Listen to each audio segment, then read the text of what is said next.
You know, when I was growing up as a wrestling fan, Survivor Series was one of the big four. Survivor Series is actually the second longest WWE pay-per-view, PLE, whatever you want to call it, that the company has ever had. It goes all the way back to 1987. And for many years, it was the elimination format. And then eventually, that got a little old. So they got away from it many years ago. And I was always wondering, how come we don't have war games on the main roster, right? Because it was like a Vince McMahon thing where he didn't want to do it. He didn't create it. That's how we kind of got the Elimination Chamber. Triple H brought it back to NXT many years ago. It was enjoyable. And so now we have war games on the main roster. And I'm thinking, great. Finally, right? 2 rings, 1 cage. It's about time we have war games. It fits in with the Survivor Series theme. And we've had war games now for a few years. And I noticed something, as they were putting the teams together for the men's war games match this year, and I saw what they were doing, and they're building almost like an all-star roster, right? We have a lot of big names in the men's war games match. But I noticed on the babyface side, we have Jimmy and Jey Uso. And I noticed we have Roman Reigns. And I noticed we have CM Punk. I said to myself, boy, that sounds awfully familiar. Well, yeah, it should be, because that's the exact same team that we had last year in War Games. The only difference between then and now is that instead of Sami Zayn, we had Cody Rhodes. And the only reason we had Cody Rhodes is because Seth Rollins got hurt, Drew McIntyre ended up in the match, so we had Cody Rhodes in the match. But my point is, there's a sameness to it.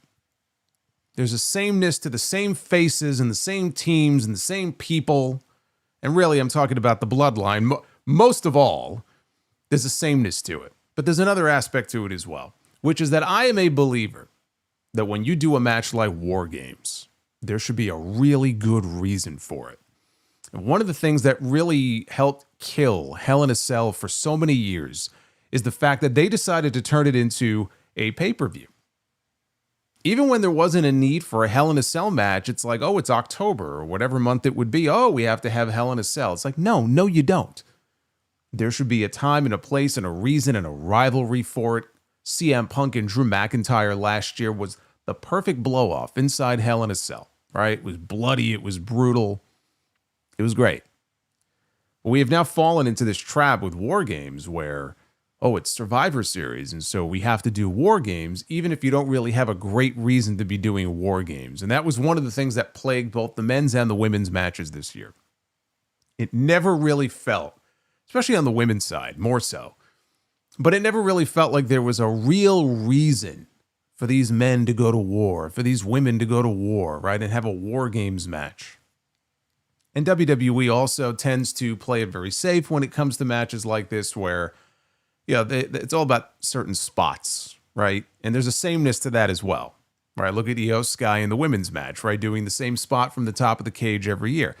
It almost feels like we're just pushing the rewind button and playing over again what we saw the previous year. But I said, let's see what happens here. And then I saw that we only had 4 matches listed for this show. Now, this is not the first time the WWE has had a 4-match PLE card. It hasn't happened very many times before, but it has happened in the past. And I think back to 1997, there was an In Your House pay-per-view, if I remember, that had 4 matches. That is still to this day one of the best WWE shows that this company has ever produced. That was the Canadian Stampede. So it can be done. It is not impossible. But 4 matches, that's not a lot of matches. There's certainly an extra match or 2 they could have put on the card to add a little more action to it. They chose to go with 4. What that means is that the matches that you then have on this card, they have to really live up to expectations and really knock your socks off. And on top of that, they had what they claimed was 46,000 people inside Petco Park. Okay, big stadium show, almost 50,000 people inside this stadium to watch 4 matches. Question is, did those matches deliver? Did those matches pack the punch that you would expect a big stadium show in front of 46,000 people to have? The answer is no. No, it did not. They were put in an awful position, these men and women, to have to go out there and hit a grand slam when it just realistically wasn't even going to be possible. But this is what happens when you have a company that rests on its laurels, when you have a company that is hot, that is still selling tickets like gangbusters, and you see the ticket prices, even the ticket prices for this show. At the prices they were charging, 46,000 tickets, that's a lot of money that WWE made tonight. All right, they're still making money hand over fist, even though you see a softening in certain areas and maybe some buildings aren't selling out the way they would have at the beginning of the year. They're still doing monster business. But this is what happens when you have a company that is doing really, really well and they choose to play it safe, and they really don't, when they're putting these stories and these matches together and you look at all the different possibilities and all the things that they could potentially do, more often than not, they don't. They go the safe route, and they're content to do that because they really don't have to do any more than that. When this show was over, my sense of Survivor Series 2025 was, man, that show was underwhelming. Man, that is one of, if not the lamest stadium shows, certainly, that I have ever seen. And there have been some awful WrestleMania night 1s and night 2s, but like if you put them together as like a complete WrestleMania, right? Technically, it's one show, if you're being honest. We don't have any 2-night Survivor Series yet, and I hope to God that we don't. I really do. I'm sure we'll get a 2-night Royal Rumble. We'll get a 2-night, Money in the Bank. A 2-night Survivor Series is not something that we ever need to see. But this really solidified it as far as like when you think of the supposed big four, right? I know it's kind of an antiquated concept. Survivor Series has not been that for a very long time. It really has been replaced years ago, really, by Money in the Bank. Survivor Series does not pack the punch that it used to. And it kills me because it used to be one of the more fun shows of the year.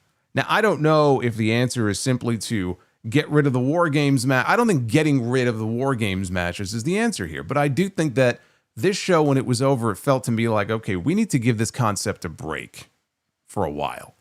That's what we need to do.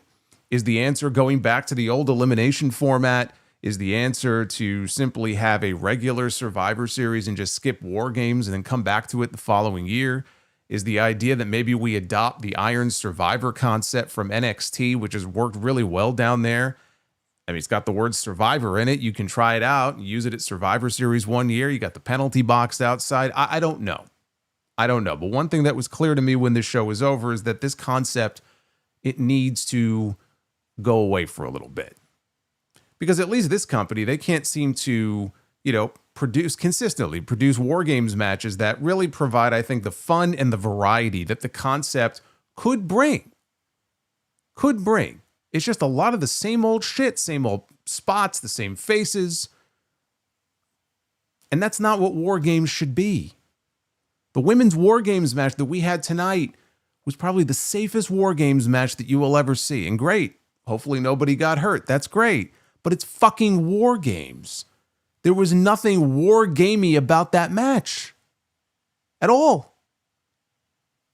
The men's match was better than the women's match tonight, action-wise. Right? There was more to like, I think, about the men's War Games match than the women's War Games match. But even when that match was over, right, it just felt like a lot of the same old shit. And then they cap it off with this mystery man clad in all black climbing into the cage and laying out CM Punk with a super kick and a curb stomp. And boy, they really wanted you to think that it was Seth Rollins underneath that mask, which tells you that it's not Seth Rollins, as much as they wanted you to believe that it was. Seth Rollins is hurt. Seth Rollins did have surgery. No, it is not a work. He's not going to suddenly show up. That wouldn't even make any sense. Like, all the people out there think, oh my God, maybe it is Seth Rollins. Like, again, let's back up here for a second. Seth Rollins was the World Heavyweight Champion. And what exactly would the end game be by faking an injury and surrendering the World Heavyweight Championship? Boy, would that be fucking stupid. So no, it's not Seth Rollins. I am nearly certain that first of all, whoever it was under the mask tonight may not even be the person that ends up being revealed as the mystery man at the end of the day. It's like the Black Scorpion angle in WCW many years ago.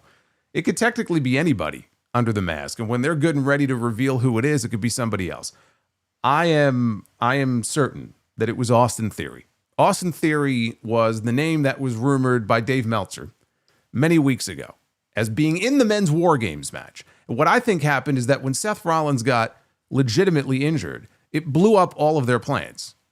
And Austin Theory got fucked out of a spot in the men's War Games match. It threw everything into a state of flux. That's how we got Drew McIntyre in War Games. That's how we got Cody Rhodes in War Games and Logan Paul in War Games. None of those men would have been in that match tonight had Seth Rollins not gotten hurt. But because he did, they had to reshuffle things around a little bit. And so instead, I think he got the spot at the end, factoring into the finish. I think Austin Theory will end up being revealed as the newest addition to the Vision, and they'll pick up with whatever their original plans were. And if that's the case, good for Austin Theory, because boy, has this company not done jack shit with him over the last few years. Beat John Cena at WrestleMania, and you see what they did with him after that. You talk about wasting a John Cena spot.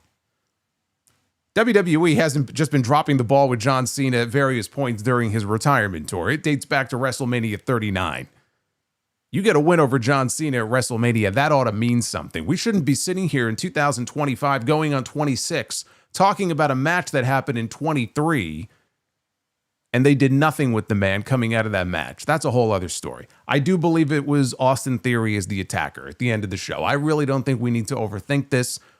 If anything, maybe it was somebody from NXT who's going to end up in that spot, and they could reveal somebody who's being called up and joining the Vision, of Ricky Saints or someone like that. Certainly it's possible. But I'm going to assume that it was Austin Theory in that spot. It wasn't Randy Orton. It was, first of all, Randy Orton, he's not that big, okay? The person that we saw tonight, not nearly as big as Randy Orton was. And Randy Orton ain't moving in and out of the cage the way this person was. So I don't really think we have to overthink it. It made for a lame finish, though, to what I thought was an otherwise fine War Games match. Fine really being the best way I could describe it. I mean, you know, what am I supposed to say? You know, what did we really get out of this War Games match that we weren't expecting or that we haven't seen a million times before? Even coming out of the match, a lot of the rumors going around were that it's going to set up a direction for WrestleMania potentially. It could have WrestleMania implications. So let's talk about what we saw here. We saw Braun Breaker pinning CM Punk, which is great because that's another reason why I don't think the elimination format is even going to work in this company anymore, because they're too afraid to beat people. They're too afraid to beat their top stars. They did it tonight with CM Punk, but boy, can you imagine if these men were in an elimination style match tonight? You really think that they're going to pin Cody Rhodes? You think they're going to pin Roman Reigns? You think they're going to pin Brock Lesnar? You know how many fucking countouts and disqualifications we would see if that was a traditional Survivor Series elimination match? I mean, they could get away with the fucking MFTs on SmackDown. They don't give a shit. They beat the MFTs or Sami Zayn. But probably when it comes to bigger names like this, that old format isn't going to work for that reason alone. They're too afraid. We can't beat our top names, right? Maybe one, but we can't go beyond that, which is another thing I disagree with. They play it too safe. But we didn't really get a huge vision, no pun intended, of where things are going for WrestleMania, because I would have to assume that not Brock Lesnar, but Braun Breaker and CM Punk, that's a match that you can go to a hell of a lot sooner than WrestleMania. Braun Breaker just got a win over the World Heavyweight Champion. That should be your next championship match. That should be the Royal Rumble match. And if they do it, Braun Breaker should become the World Heavyweight Champion. Braun Breaker should have already been the World Heavyweight Champion after the Rollins injury. But now if they go to that match, you can do that match in the next couple of months and you can belt Braun Breaker in that match. I don't see that as a WrestleMania match. That's too far away. So what other WrestleMania directions did we really get a hint at coming out of this match? We saw Roman Reigns and CM Punk face-to-face, and they seemed to be okay with each other. And then we had Roman Reigns and Cody Rhodes face-to-face with each other. They were not so cool. So what are we teasing here? Are we teasing Roman Reigns and Cody Rhodes Part 3 at WrestleMania next year? Who's asking for this? I'm sure there are some people, but do you mean to tell me there's a groundswell of people who want to see another WrestleMania match with Roman Reigns and Cody Rhodes? That can't be the direction that we're looking at for WrestleMania next year. I understand that they're not sure if Seth Rollins is going to be back in time for Mania. Otherwise, they'd probably go with Rollins and Reigns. But I sure hope that Roman Cody 3 is not where we're headed in Las Vegas next year. Because again, it goes to the point I made at the very beginning where it just seems like the faces and the matches never seem to change in this company. They just run it back and run it back and run it back. So outside of that, I didn't really get a huge sense of this War Games match giving a whole lot away as far as WrestleMania is concerned. I think I even heard Paul Heyman talking about that in the lead up to this show tonight. That wasn't really the sense I got coming out of this main event. So those are the two War Games matches. We had one to start and one to finish. Neither one of them I thought was any great shakes, although the men's was better than the women's. But then you look at what's in the middle. It's like, okay, we had two other matches on this show. We had a Women's World Championship match that was as forgettable as they come. Nobody cared about this match. The only thing they cared about is whenever there was a tease that somebody was going to do the devil's kiss. I don't know what that says about the fans. I don't know what that says about the people in the match and how over they are. So you can take that match, put that on the side. That leaves you with John Cena. Tonight was John Cena's final PLE match. He's had a lot of matches at Survivor Series over the years. Not a whole lot of memorable ones, to be perfectly honest with you. This was not one of his stronger events. And I thought maybe coming into this show, this could very well end up being one of John Cena's best Survivor Series matches. They may go balls out here in this match. He really hasn't had that timeless, like, Survivor Series classic. You know, it's like, okay, well, if I'm going out with a bang, right? I'm going out with one of the hot young stars here in this company who we see as maybe being one of the leaders of the future, right? One of those top 3 or top 5 talents that might carry this company into the future. Big stadium show. So that's what I was hoping for. That's what I was looking for here in this match. We already had them on TV a few weeks ago. It was as basic a match as you could possibly ask for, and that's really all it had to be. But now here's the rematch, right? What are they going to do? What we ended up with was a severely overbooked match with interference from every single member of the Judgment Day. We had a ref bump, we had a belt shot, we had a nut shot. I felt like I was back watching John Cena's heel run. Now, for the live crowd, it was a fun spectacle. I'm not saying it was awful or it was terrible, but for John Cena's final PLE match, really? This is the best we could come up with? Dominik Mysterio just, being the typical chicken shit heel that he always is. I mean, I was hoping for it, expecting something a little bit more here in the rematch. You only got 4 matches on the whole show, right? You could do a little bit more than what you did in Boston a few weeks ago. Cena's final bow here at Survivor Series. No, I mean, they kept it very basic. It was overbooked, interference up the ass, and we had a big return in the match. We had the return of Liv Morgan, which when I was going through all the Survivor Series predictions last week, I said I thought Liv Morgan was going to return here, and Liv Morgan was going to help Dom win the championship back. That was good, because no way John Cena should be going into Saturday night's main event as the Intercontinental Champion. The one thing they had to accomplish in this match, they accomplished, which was to get that belt off of John Cena. And Dom got his win back. All right, one of the biggest wins of his career. Maybe the biggest, honestly. I mean, he's wrestled his father in the past and all that, but he just beat John Cena at Survivor Series to win a championship in his hometown in front of 46,000 people. So for Dom, I mean, it really doesn't get any bigger than that. So good for him. And it's great to have Liv Morgan back. For John Cena's final PLE match, when it was over, I felt the same way. Kind of underwhelming. Now we have one match left. Don't even get me started on this Last Time Is Now tournament. I'll talk about that on the podcast tomorrow. You talk about underwhelming. You talk about a disappointment. You just take a look at that tournament. Even with the injuries. That's a whole other fucking segment. But that's all you have. That's it. You had the 2 matches in the middle. You had the 2 War Games matches. And when it was over, I was like, this is Survivor Series? This is it? This is the big stadium show here that they packed 46,000 people into this fucking building? Paying God knows how much money. But this is what WWE is these days. It's all about entrances. It's all about the big stars coming out. I mean, that's how they killed most of the time on this show. That's why we had 4 matches on this show. Everyone has to get the big elaborate entrance. We had fucking Jey Uso in the middle of a War Games match, calling for an encore of his music so that he could climb to the top of the cage and perform sex acts on the cage.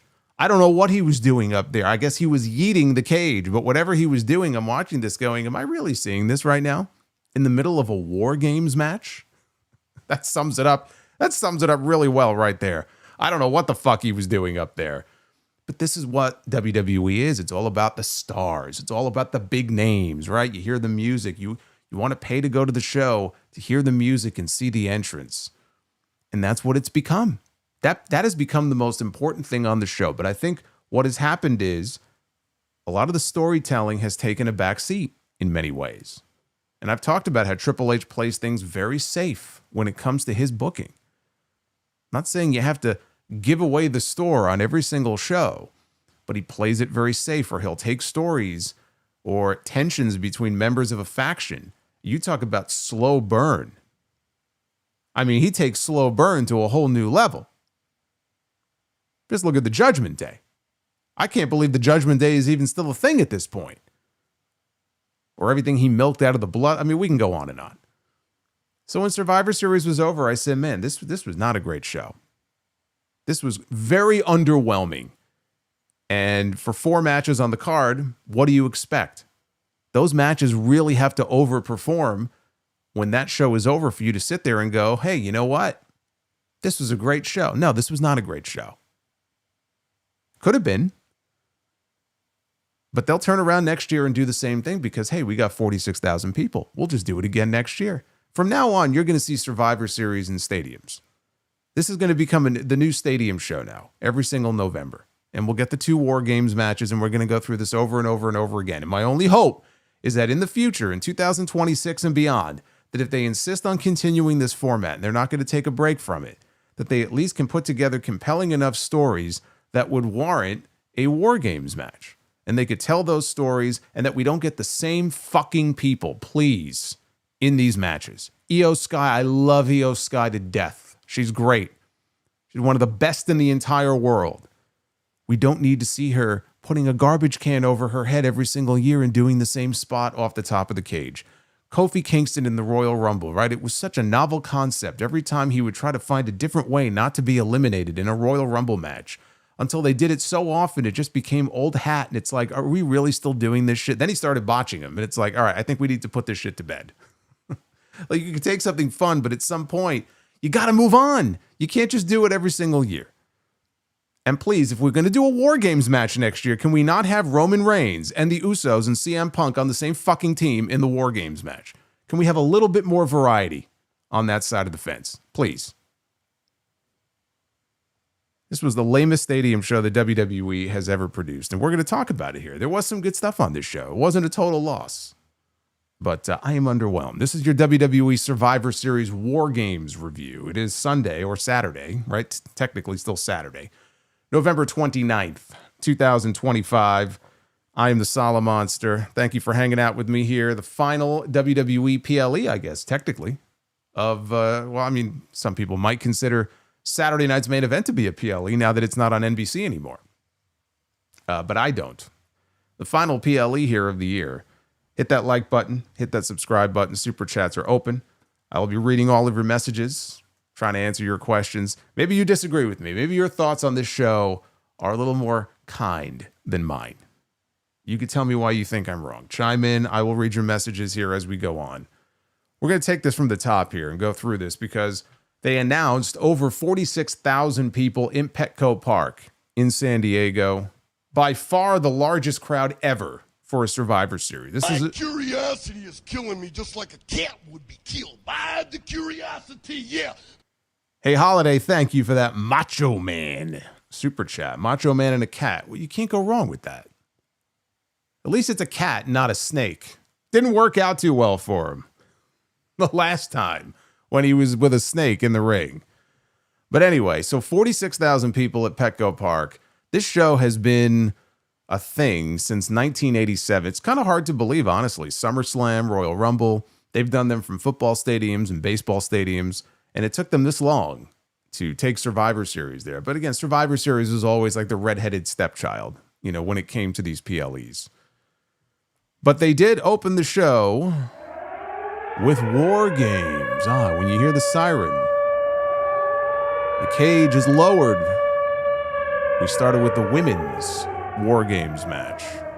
First outdoor War Games that we have ever seen in WWE. But I remember that outdoor War Games match at the Orange Bowl with the Horsemen against Team Dusty many years ago. Actually, I think that was the same year that Survivor Series started. I think that was back in 87.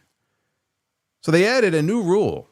This was a new little wrinkle that they added into these War Games matches, a new forfeiture rule, where if anybody leaves the cage once War Games begins, their entire team would forfeit the match. That is new. I don't remember that being announced last year. I'll tell you what, those 2 blood and guts matches would have benefited from a rule like that. I'll tell you that much. I wish they would adopt that rule for next year. So we didn't get the shark cages this year. Usually in the aisleway on the stage, they have a shark cage on either side. Whoever doesn't start the match gets locked in the cage. Because of the configuration, they were at this baseball stadium, very narrow aisleway. They didn't have room for the cages. And also, honestly, did you expect to see Brock Lesnar standing in a tiny shark cage for 25 minutes or 30 minutes? Because he was the last one out for his team, so probably 30 minutes. He's standing around in this cage waiting to come into War Games. I don't think so. So we didn't get the shark cages. So instead, you were not allowed out to the ring until your number was called. It's like a Royal Rumble. You didn't know who was coming out next. Which I have to say, the bad part about doing it that way, you lose the visual of people in the shark cage, maybe jockeying for position if they want to be like the next person out to the ring. Like we got that last year when they had Roman and Punk. They were in the shark cage together. And I think Punk maybe wanted to step out at one point. Roman put his arm out to stop him. Like there was drama going on inside the cages. We don't have that now. Or if they just had them at ringside, right? You lose that because nobody's around. They just play their music and they come out to the ring. So that was the one thing that was missing here. And I should also point out, you had your own choice of logo, if this is your thing, on the corner turnbuckles, because the top turnbuckle, you had the Prime logo. The middle turnbuckle, you had the WWE logo. And the bottom turnbuckle, you had the Walmart logo. So this was the most corporate War Games in the history of War Games. Maybe that's part of the problem. Charlotte Flair started for the babyfaces. Asuka started for the heels. Charlotte beat Asuka in the advantage match on SmackDown last night. So the babyfaces had the advantage here. They wrestled for the first 5 minutes and nothing of note happened. Io Sky was out next. She had a garbage can lid or a shield of some kind. She had her name on it. So we got some Asuka and Io action here in this match. Yes, I saw the play. Yes, some of the turnbuckles also had a PlayStation logo. I did see that. But I'm just looking in some of the corners and I'm just seeing Prime and I'm seeing Walmart and I'm like, Riyadh season is on the canvas. I'm like, sensory overload with all of this stuff. Becky Lynch was out next for the heels with a kendo stick, and she went after Io with it until Charlotte took it away from her. The two of them went at it until Asuka grabbed Charlotte from behind. So Charlotte then dumped Asuka with an exploder. Becky did the same thing to Io, and then Charlotte and Becky turned their fire back on one another. Alexa Bliss was out next. That gave the babyfaces the 3-on-2 advantage for a little while. While Asuka and Becky, they were in trouble. We only had 3-minute intervals. So again, when the match starts, whoever the first two people are, you got 5 minutes. And then from that point forward, everybody who comes out, it's 3-minute intervals. I know some people in the chat were confused by this. So Kairi Sane was on her way to the ring next. She had a green chain in her hand. She wrapped it around her fist. She used it as a weapon. Charlotte and Io, they ended up on the mat. They were tied up by the chain, tied up back to back. And the Kabuki Warriors came in with a double drop kick. AJ Lee. Hey, Gary Koschuk, what's going on, man? Look at that. There's Vince. He's never looked better than he does in that super chat. AJ Lee was out next. This was her very first War Games. So Brock Lesnar and AJ Lee both. They popped their War Games cherries here at this show. Becky, though, held the cage door shut. So AJ was not able to get in. But see, in a WWE War Games match, there's no top on the cage. So she did the sensible thing. She climbed the cage to get inside. She took out Asuka and Kairi with a flying crossbody off the top rope. Not the top of the cage, the top rope. After that, she went right after Becky. We had a standoff between AJ and Asuka, which was the first time that we've seen these two go at it. AJ left the company in 2015. 2015 is when Asuka came into NXT, right? Because she didn't have her first WrestleMania match until 2018. So I'm pretty sure she came in 2015. So they missed each other, by a matter of months. They're just part of two different eras of that women's division. So we got some action here with the two of them. Becky, though, attacked from behind before they could lock up initially. All three heels were ganging up on AJ until her partners made the save. Nia Jax entered next. She fared better than she did last year in War Games. Those chair shots, those weak-ass chair shots in last year's War Games, they still live rent-free in my mind. She was better than that this year. So that left two entrants left. Rhea Ripley was the last one out for the babyfaces. Her second War Games wearing a protective face mask. This one was a little bit different. This one was an homage to Art the Clown from the Terrifier movies. One of those half masks. So she came to the ring with two trash cans, and she had a bag slung over her shoulder with two kendo sticks. You knew that was for Io. She had a garbage can for her friend so that she could do her annual spot. Rhea put Kairi in a prism lock. At the same time, Io placed Kairi's head in one of the trash cans, and then she hit the ropes, back and forth, over and over again, until finally she delivered a low drop kick to the trash can, right into Kairi's head. Nia Jax cut them all off. Then it was time for the final entrant. And this is technically her first official main roster match as a full-time performer. It's her first ever cage match. And it's fucking War Games. This was the debut of Lash Legend, who just got engaged, by the way, to Trick Williams over Thanksgiving. So congrats to the two of them. She got into the cage and they rang the bell. Alicia Taylor officially announced that the War Games can now begin. And referee Jessica Carr was also in the ring. Lash put a hurting on a bunch of people until Rhea rose to her feet and waved to Lash in her Art the Clown mask. Lash popped her up, dropped her with a hard power bomb. And then when Rhea got up, she got absolutely mowed down by a pump kick for a near fall. Lash and Nia, they pressed Io over their head. They tossed her into the second ring where her teammates were kindly waiting to catch her, and they all fell down. We had Asuka holding Io in position for Kairi to come off the top with an insane elbow, and then Rhea broke up the pin attempt.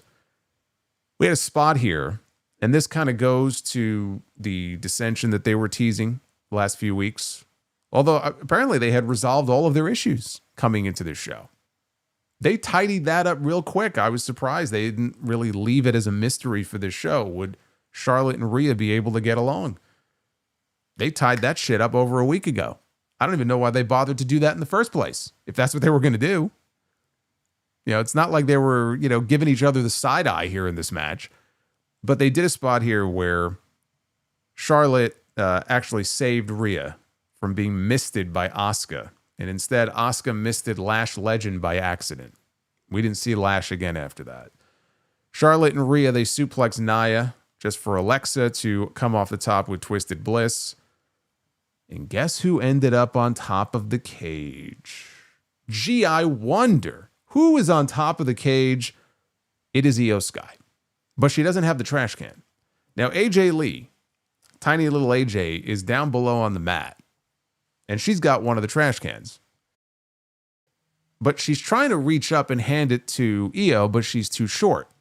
So Io can't reach down and grab it. So Rhea Ripley comes over and she places AJ on her shoulders so that she can hand the can off to Io. She places the trash can over her head. And we got the obligatory Io Sky cannonball dive off the, or just the dive, off the top of the cage. The flying trash can Becky Lynch was left all alone. She tried to flee, which would mean her whole team would forfeit the match. Charlotte, though, pulled her down. Rhea hit Riptide, and then AJ got the Black Widow applied. And almost immediately, Becky tapped out. She starts tapping out furiously. Referee calls for the bell, and the babyfaces win War Games. About 40 minutes this went. I think both matches actually went right around the same time. I think this one went maybe 41. The other one went about 40. So they were about equal. This was as safe a War Games match as you will ever see. Not that there was a ton of heat, going into this. Certain people have good heat, like Becky Lynch. Obviously, the fans love Rhea Ripley. But I mean, as far as, putting these teams together, again, it felt very slapdash.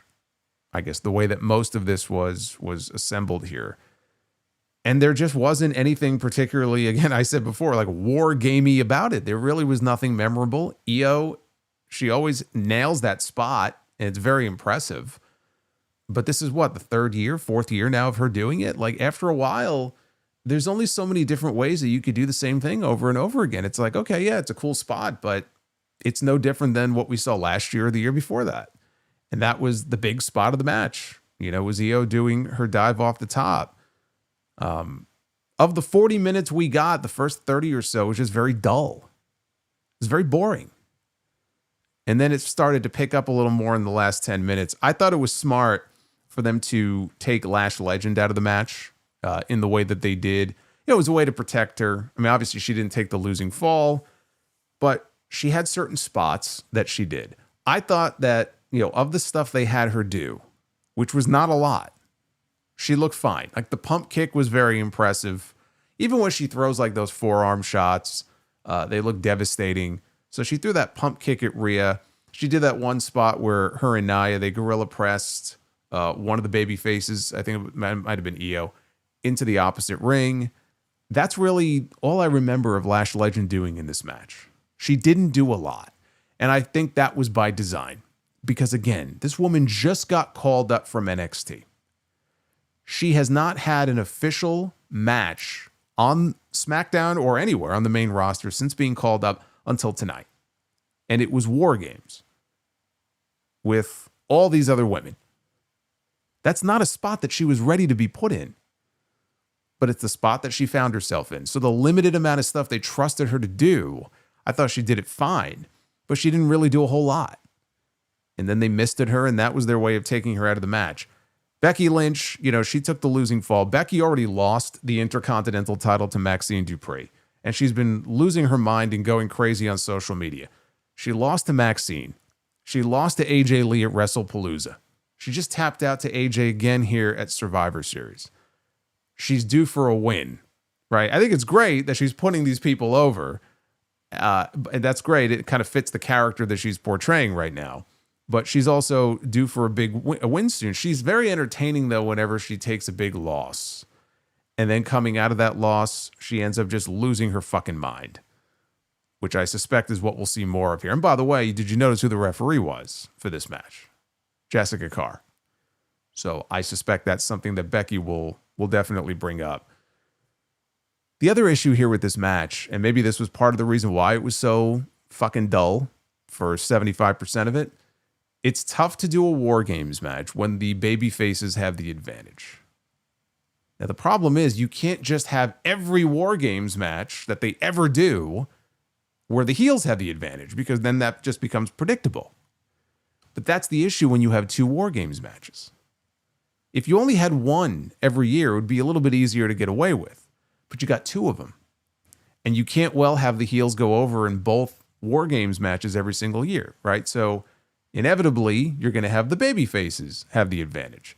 That really doesn't work in a match like this. Ideally, it should be the heels that have the advantage, and the baby faces are forced to fight from underneath and rally the fans behind them. How are they going to survive? Oh my God, they're outnumbered. And you couldn't do that here because the baby faces won the advantage on SmackDown on Friday. So I don't think that helped this match either, but safe. Safest War Games match that you will ever see. Nothing terribly crazy, Nothing terribly memorable. Honestly, the most memorable thing about this match was probably Rhea's mask.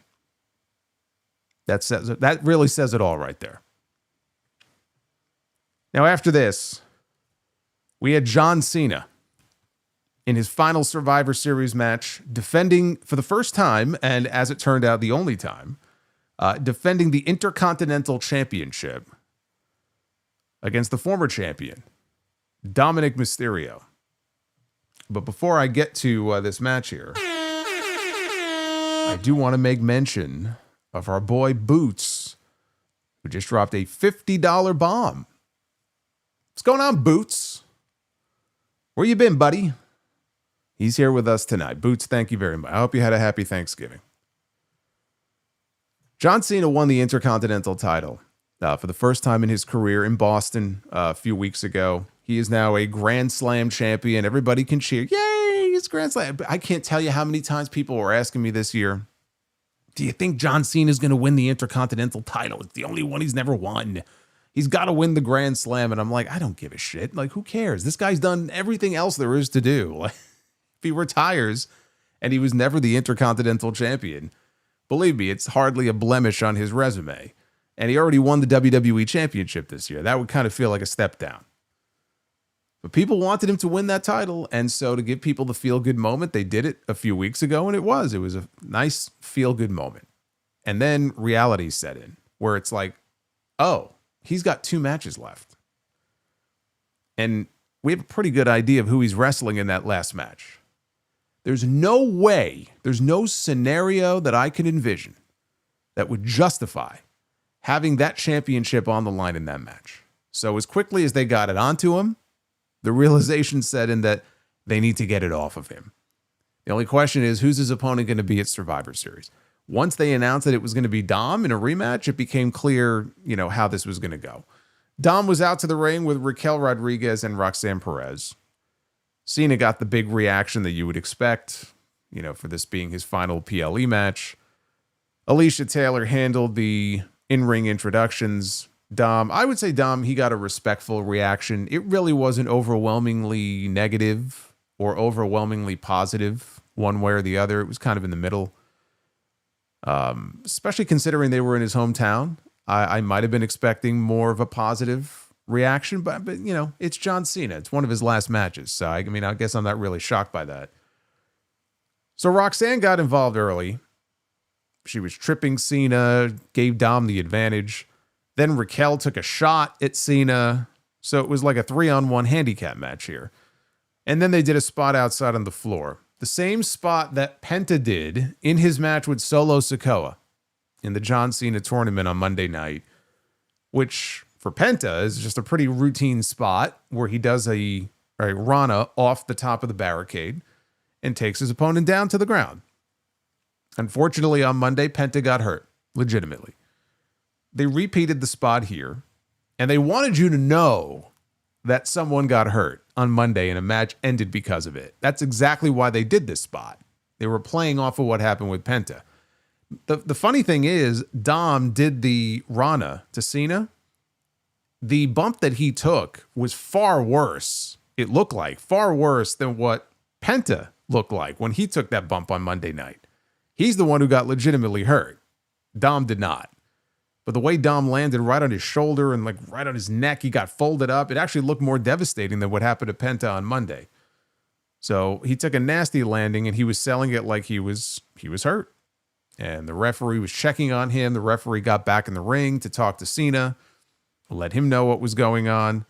You can see the doctors and the trainers outside the ring were tending to Dom. So now we're watching this going, wait, is this legit? Like, that was a pretty nasty landing that he took there. But then inside the ring, while the referee's attention is diverted, we see Raquel Rodriguez get in. She actually hoists up Cena and drops it with a Tejana bomb.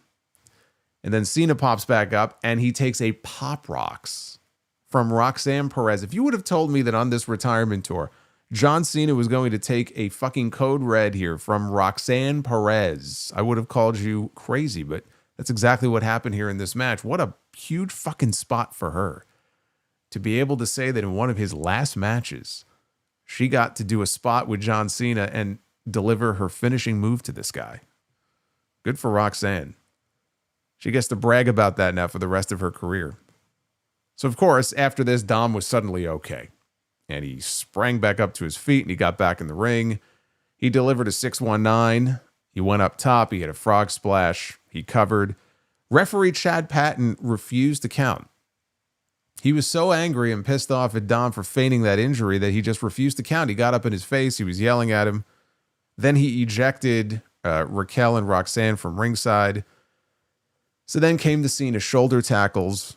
He did the 5-knuckle shuffle. He got him up for an attitude adjustment. Dom slipped out, rolled him up.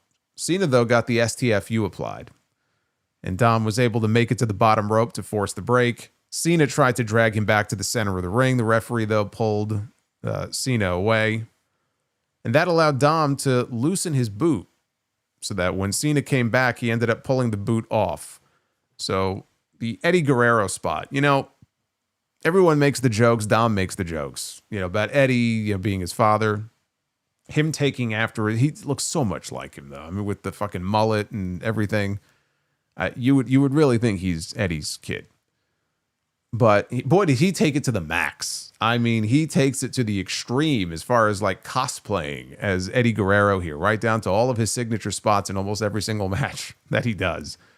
So we got the loosening of the boot. Now Cena's got the boot in his hand, the WrestleMania 20 spot with Eddie and Kurt. Dom then got Cena in the ropes for another 619, another frog splash with one boot on, mind you. Cena kicks out.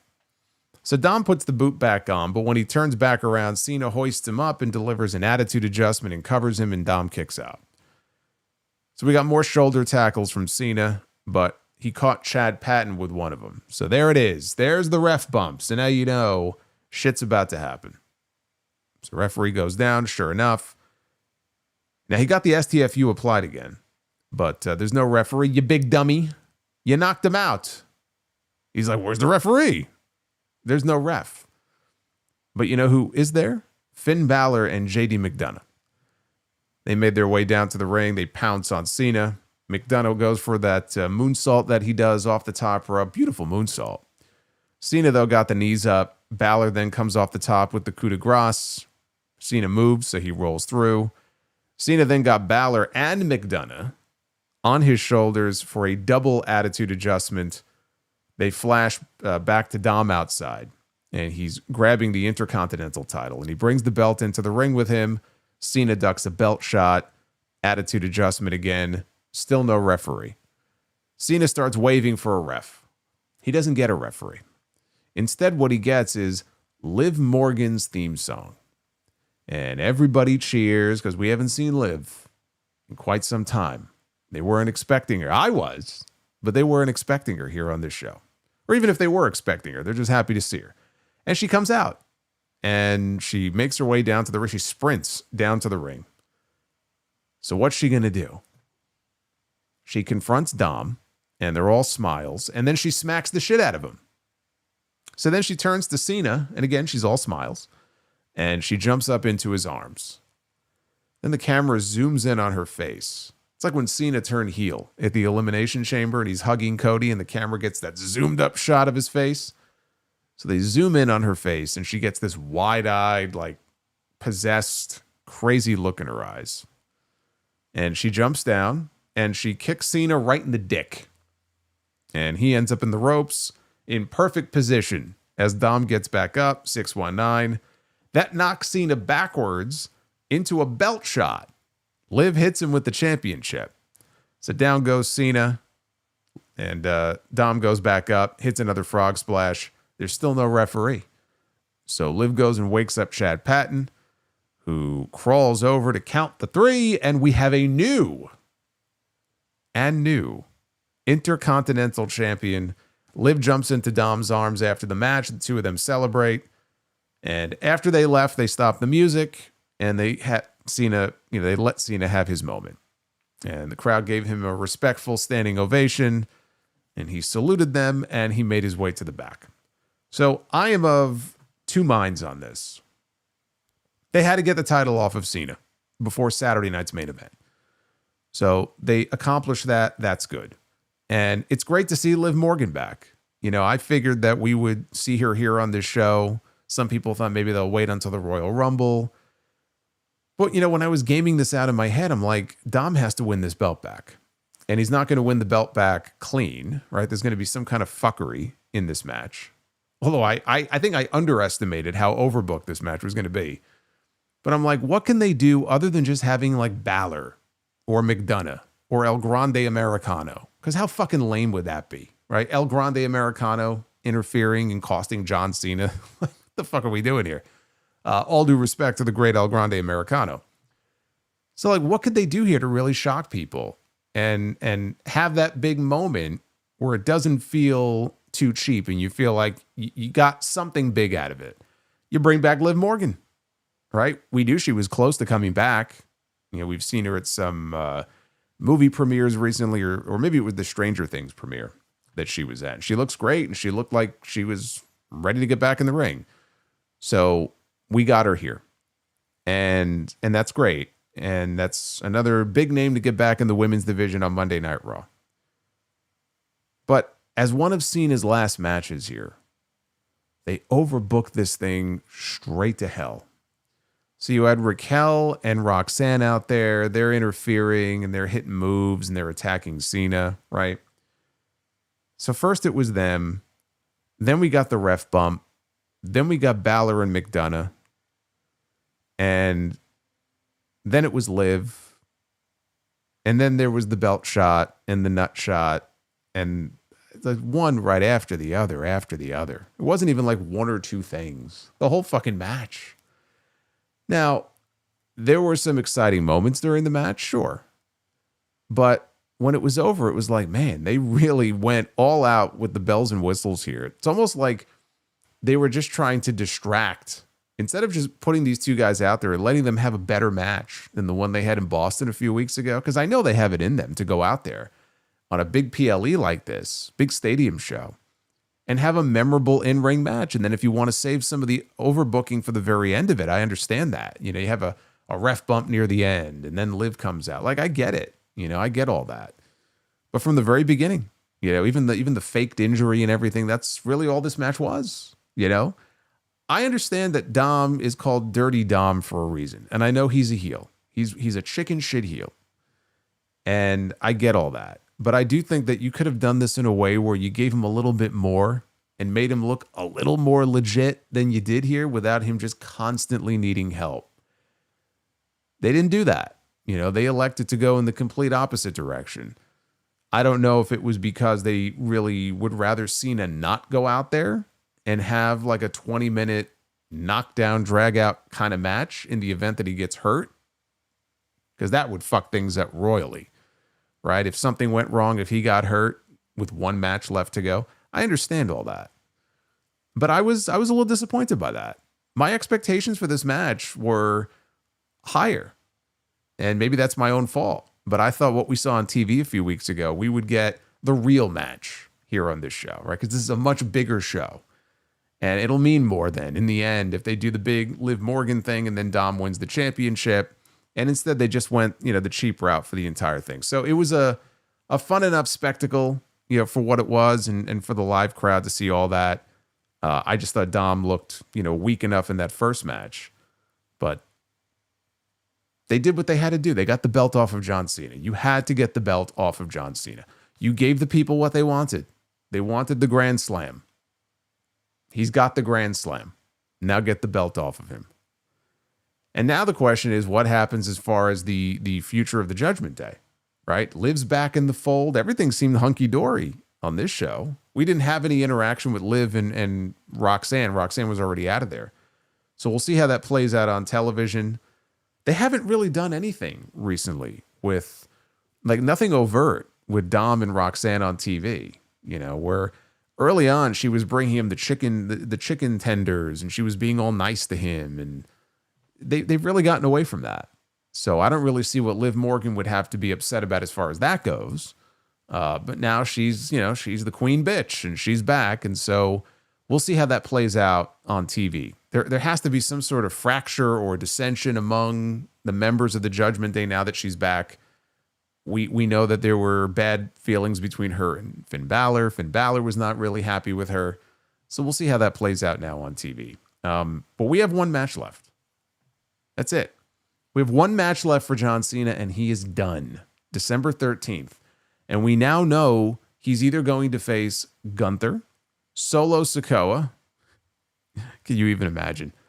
Jey Uso. Yes, I can. Or, who's the other one? I don't even have it in front of me. Gunther, Solo Sikoa, Jey Uso, or LA Knight.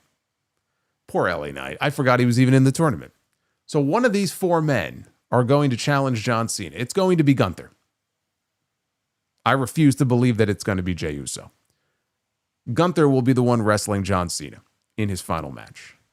And I think Cena losing here makes it a lot more likely that he's going to win his final match.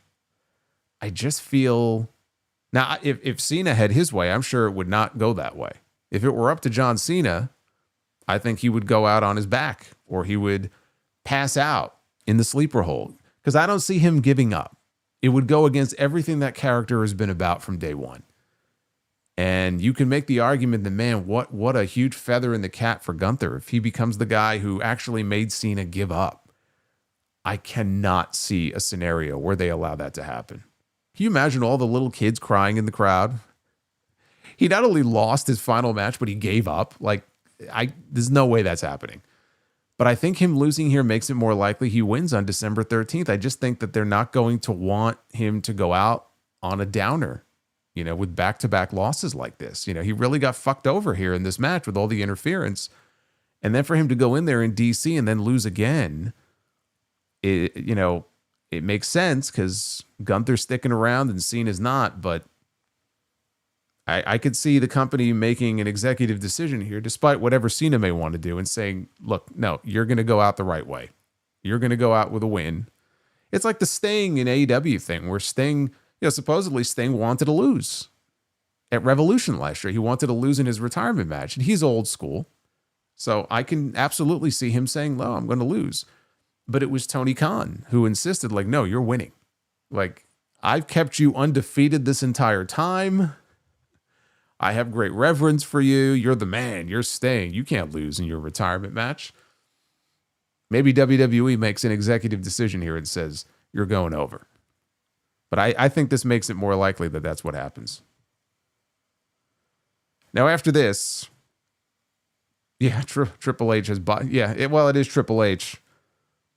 Who knows how they're going to book this? I shudder to think how they're going to book this. A lot of the things they've done up to this point don't exactly inspire a lot of confidence.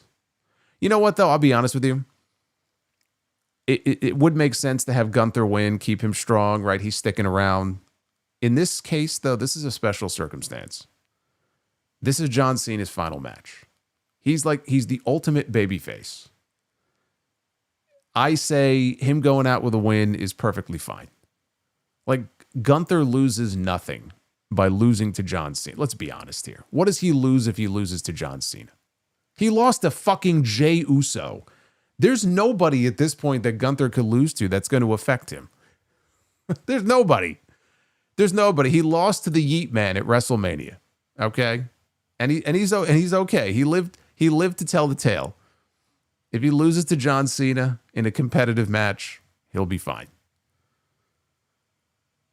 We had Stephanie Vaquer against Nikki Bella for the Women's World Championship. Nikki got a very flat reaction. Stephanie got a small pop. Nothing terribly overwhelming. Nikki amazing there he is. Gunther. I was waiting for him. Jerry Lawler loves Gunther the Magnificent.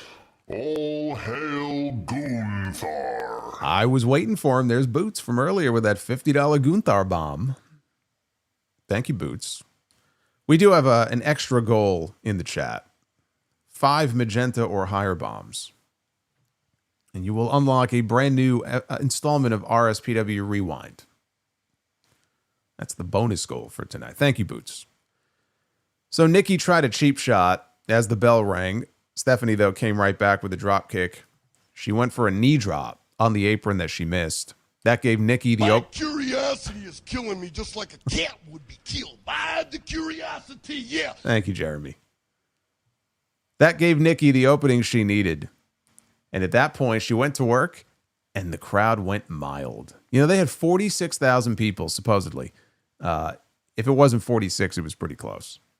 Inside this state, because they said they set some kind of record, so did they actually have 46, or did they really want that record so badly they added 2,000 people on? I don't know. They had 40-some-odd thousand people there. You would never know it. When you were watching this match, you would never know it. That's how quiet people were during this match. They did wake up momentarily when Nikki set up for the Devil's Kiss. She was doing a Devil's Kiss of her own. Vaquer, though, countered out of it, then went for that move herself. Nikki, though, rolled to the apron, much to the crowd's dismay. They booed that. So Vaquer ended up hitting her with the SVB, which is that backbreaker across the knee. That's her finish. And Nikki kicked out.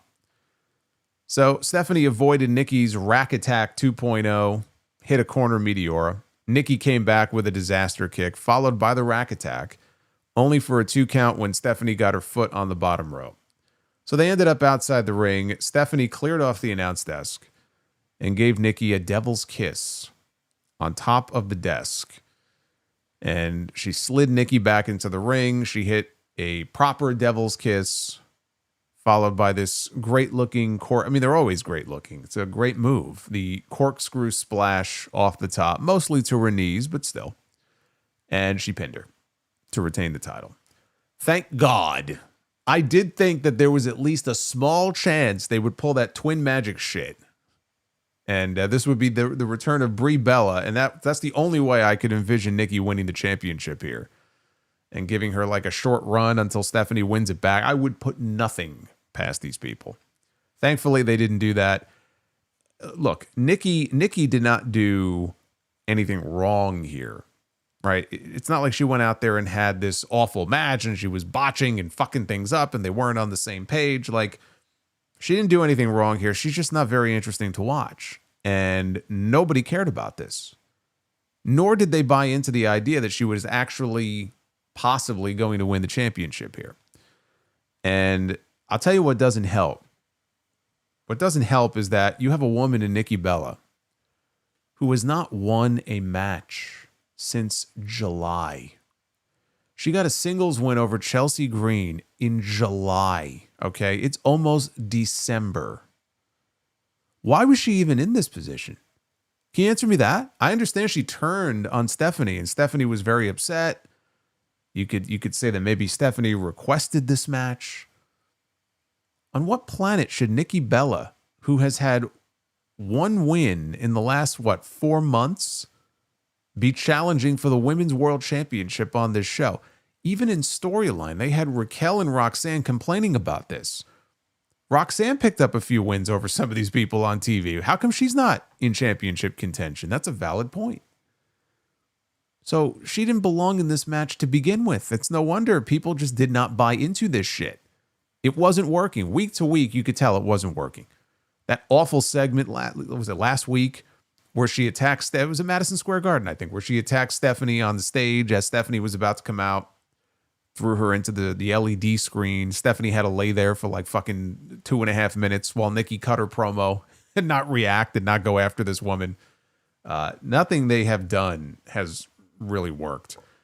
But this was just as ordinary a championship match as you will ever see, let alone on a PLE. People just didn't care about it. Simple as that. They used it, I mean, probably in the stadium, they used it as a break to go to the bathroom or get food or something, because they knew that the main event was coming up right after this. And you knew it was going to be a long match. So if you had to do any of that shit, you better get up and go do it now. You probably had people doing that at home. That's it. The only thing people ever really cared about in this match, to be fair, was when there was a tease of the Devil's Kiss.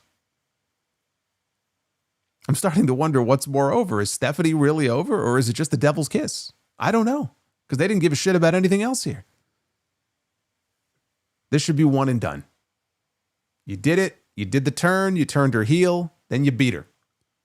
Fine. It's time to move on. You got Liv Morgan back, right? You got people like Roxanne Perez who have made their case that they should be next in line. Maybe that's the point of contention going forward now with Liv and Roxanne in the Judgment Day, right? Liv wouldn't have any issue with Raquel going after the title because they're buds, right? They're besties. Liv, though, has no love, I'm sure, for Roxanne Perez. Maybe that could be the point of contention, where Roxanne is in line or thinks she should be in line for a shot at the title. Liv doesn't really want to see that. Maybe that's the direction they take that in. Anything would be more interesting than just going back to this. So I'm sure, thankfully, this is a one-and-done situation. And after what felt like 30 minutes of ads and various segments, including the New Day and Grayson Waller backstage, well, probably not. They probably taped it at TV this week. But they did have a TV screen with the Survivor Series logo on it in the background to make you think that they were there. Why even fly them in for this show? There would be no point. They would serve no purpose even being there. But they had a segment where the New Day and Waller, they were plugging on their phones some WWE game, I think WWE Supercard mobile game. Then they had a segment where Roxanne Perez, the heel Roxanne Perez, the one who just beat up John Cena earlier in the show, is shown backstage earlier in the day, surprising one lucky fan from the crowd by upgrading their seat.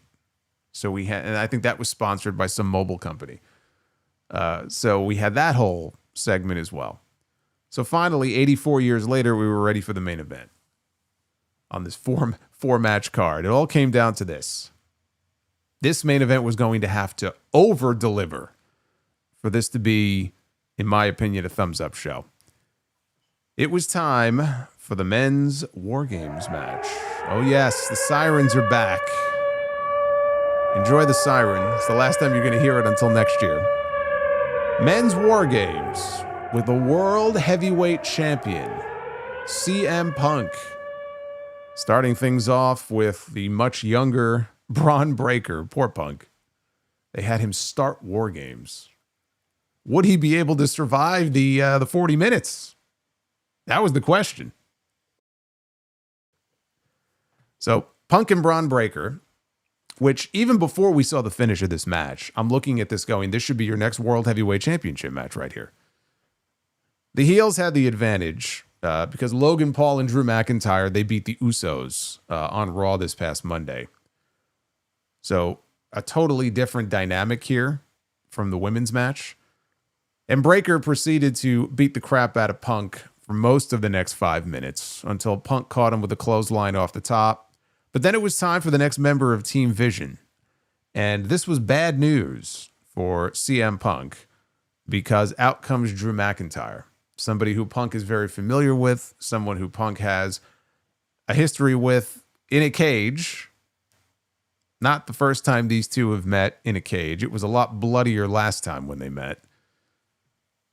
So they went at it for a little bit. Breaker got involved. Punk tried a running bulldog, but he got sent right into a Claymore kick. McIntyre started shredding Punk's face up against the side of the cage like a cheese grater.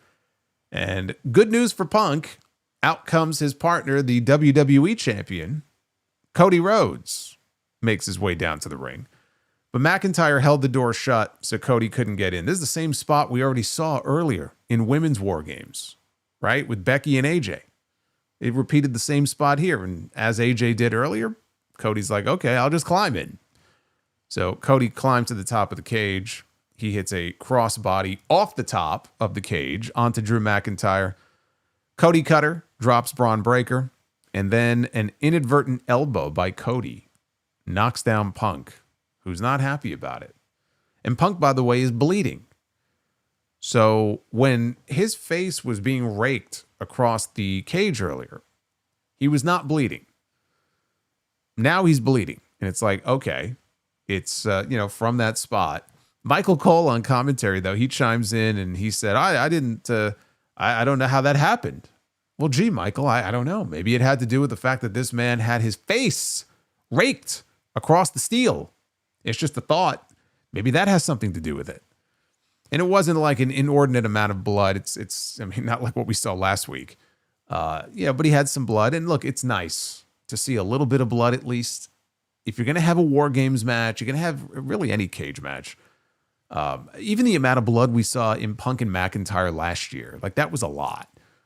And Drew claims, that, it was not meant to happen. It was accidental. I mean, I think he ended up bleeding in that match accidentally on purpose. I think the two of them, they knew, okay, look, this is the blow off to our feud. We've had this blood feud, and no pun intended, but we've had this blood feud for the whole year. If we're going to do a Hell in a Cell match, you know what? Better to ask forgiveness than ask permission. And we got a lot of blood in that match. So here it was just a little bit.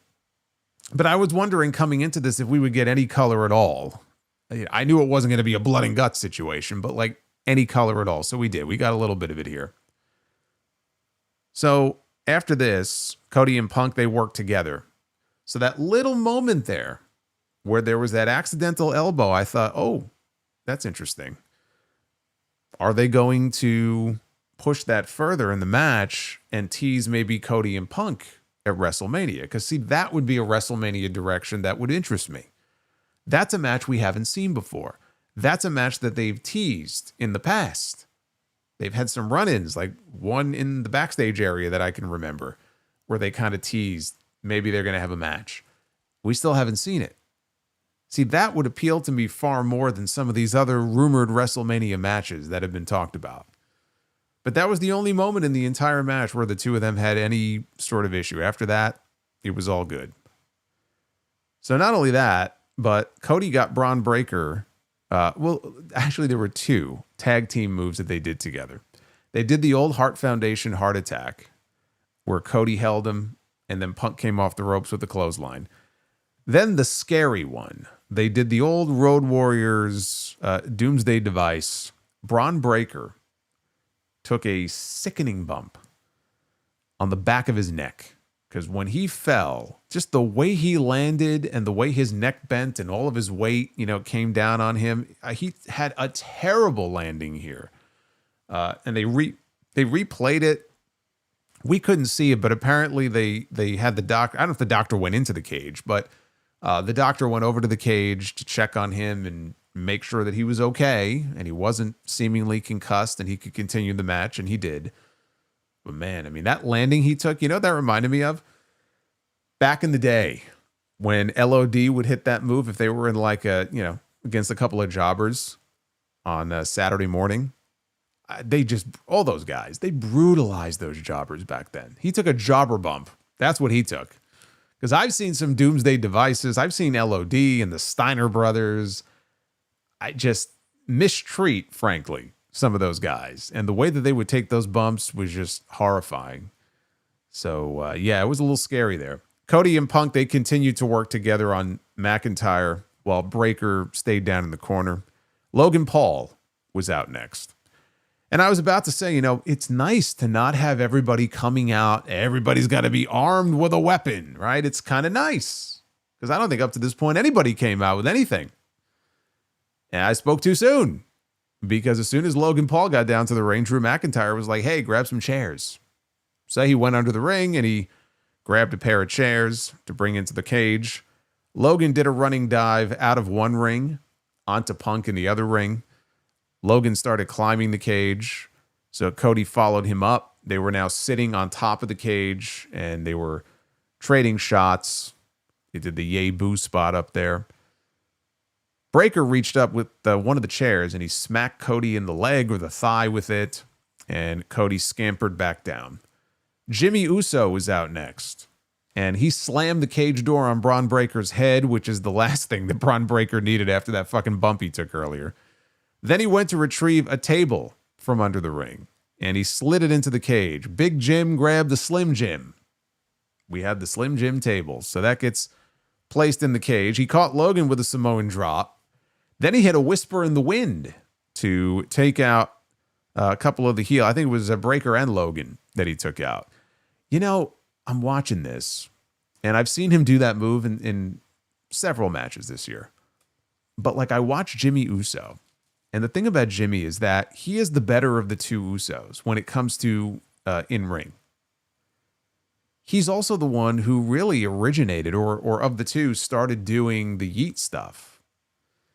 It didn't catch on when he was doing it. So all of these things are true, but it was Jay who got it over. So Jay will always be the bigger of the two Usos. It's just a fact. Jimmy is never going to be over at that level. But bell to bell, not that their styles are radically different. They are very similar. There's a lot of super kicks and Samoan drops and Uso splashes and all that, but he does more in the ring than Jay does. Like, he is, I think, a slightly more complete in-ring performer than his brother, but his brother will always be more over than he is.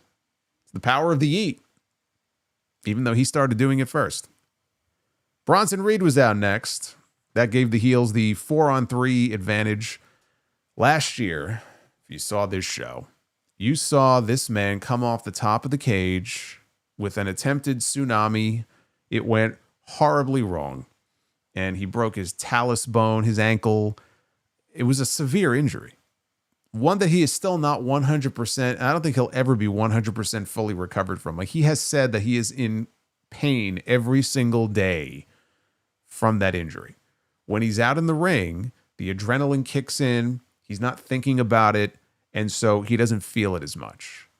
But that's terrifying, to come off the top, hurt yourself that badly.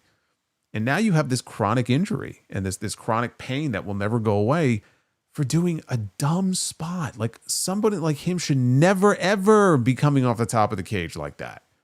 It's scary enough when someone half his size comes off the top of the cage, when Io Sky comes off the top of the cage. I don't know what he was thinking. He wasn't. Thankfully, he was a lot smarter about it this year, and he didn't try anything like that. But as soon as he got in the ring, he delivered a tsunami to CM Punk. He went to another corner. He delivered one to Jimmy Uso, and then he delivered one more to Cody. Still, though, you can't win the match. War Games has not officially begun. There's no referee in there. There's no pinfalls yet. There's no submissions, so it doesn't count. Cody is bleeding now. That I did not see how that happened. But now Cody was bleeding a little from over his right eye. So that makes Cody and Punk. That was the only blood we had in the entire match. And it wasn't a lot. As a matter of fact, I think by this point, Punk wasn't even bleeding anymore. It washed away. It was already gone. So if you were looking for blood in War Games, you got a little bit of it, but you didn't get too much. So the Yeet Man was out next. Here comes Jey Uso. The Usos dropped Logan Paul with a 1D. Then Jey looks in the camera and he's motioning. He's like, he wants him to run it back in the middle of this War Games match. It's like in the middle of a match when Rikishi and Too Cool would put the glasses on and they would start dancing in the Royal Rumble, right? That was fun. I guess this is supposed to be like a modern day version of that, because they start playing his music again. He climbs the ropes, and then he climbs to the top of the cage. And he's on top of the cage here, not standing on top of the cage, but he's up there, and he's basically fucking the cage. It's like dry humping the cage. I don't know what he's doing up there. I don't know what he's doing. But you should cover all the children's faces, because whatever he was doing up there was very unnatural. And so this is what was going on here in the middle of this War Games match. And they had this shot, and all the people in the crowd are just, they're putting their hands up and down and they're yeeting in the middle of War Games. Fucking the cage. I don't think that cage ever gave him consent. Brock Lesnar had enough of this bullshit. They didn't even put a countdown clock on the screen. They just hit his music. He's like, fuck this, I'm going out. I don't know what's going on out here, but we got to put an end to this. So here comes Brock. And thankfully, he didn't slip and fall during his entrance. He comes out with Paul Heyman. This was the first time, they mentioned this on commentary. This is the first time that Brock has been part of any kind of match where he had teammates, any kind of tag situation, since 2004. Over 20 years ago. And it really did feel like a novelty here, because it's weird seeing him out there. Like, we've seen him in Rumbles and stuff, but not actually partnering with and tagging with other people. So he gets in, of course, what does he start doing? He starts suplexing everybody, including an overhead suplex where it looked like he dropped CM Punk right on his head. Punk even grabbed his head after, like his forehead, to make sure he was okay. F5 to Jimmy Uso, F5 to Punk, F5 to Cody Rhodes.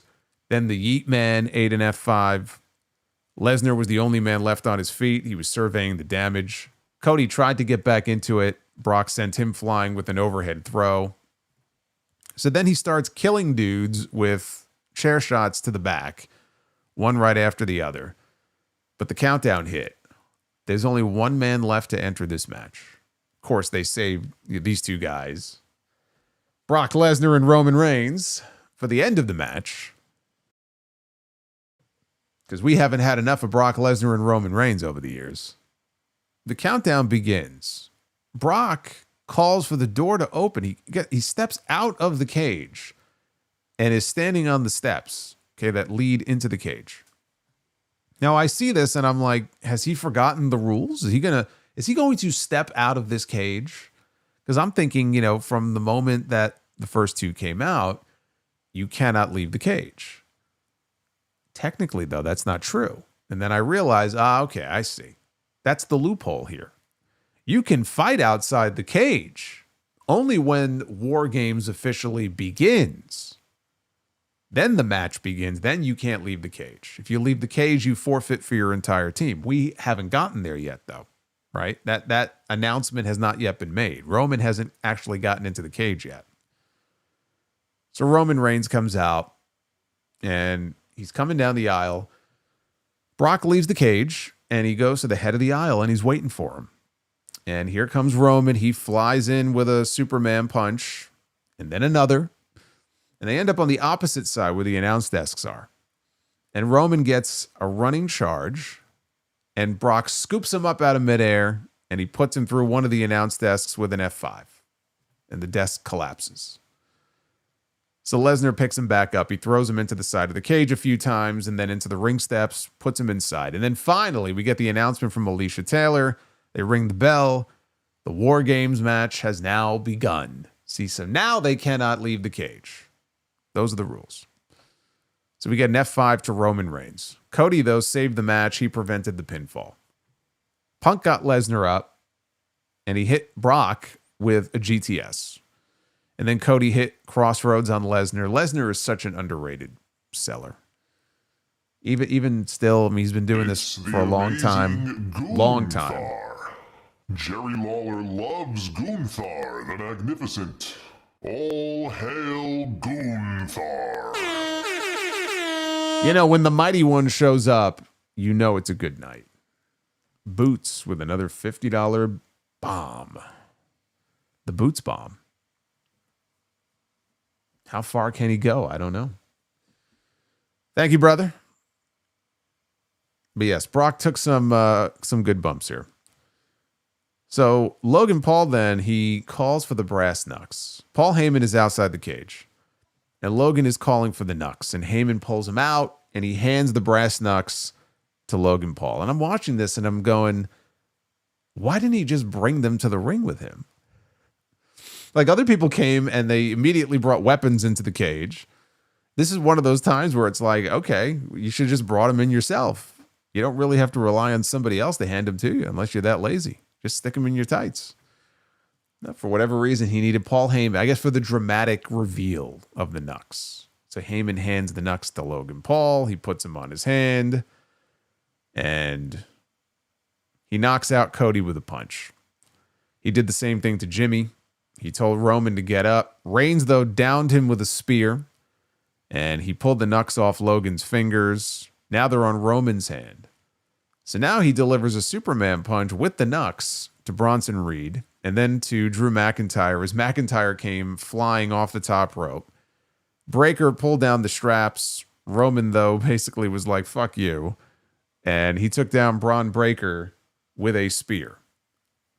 So Roman calls for Jay to pick Lesnar up. He's going to do some damage to Brock Lesnar. Instead, Brock scoops up Jay, and he's got Jay in position for an F5, right? So he's going to give him an F5. Roman charges in anyway. There's a table. The Slim Jim table is propped up in the corner. And so all three men, as Roman comes in for the spear, All three men end up crashing through the table in the corner. So now they're laying in the debris. In the other ring, McIntyre delivers a low blow to Cody Rhodes. Breaker got into the other ring, and he cuts down Cody with a super spear, right? He bounces off the ropes a few times. Down goes Cody. And Breaker, I noticed, had a nice shiner under his eye.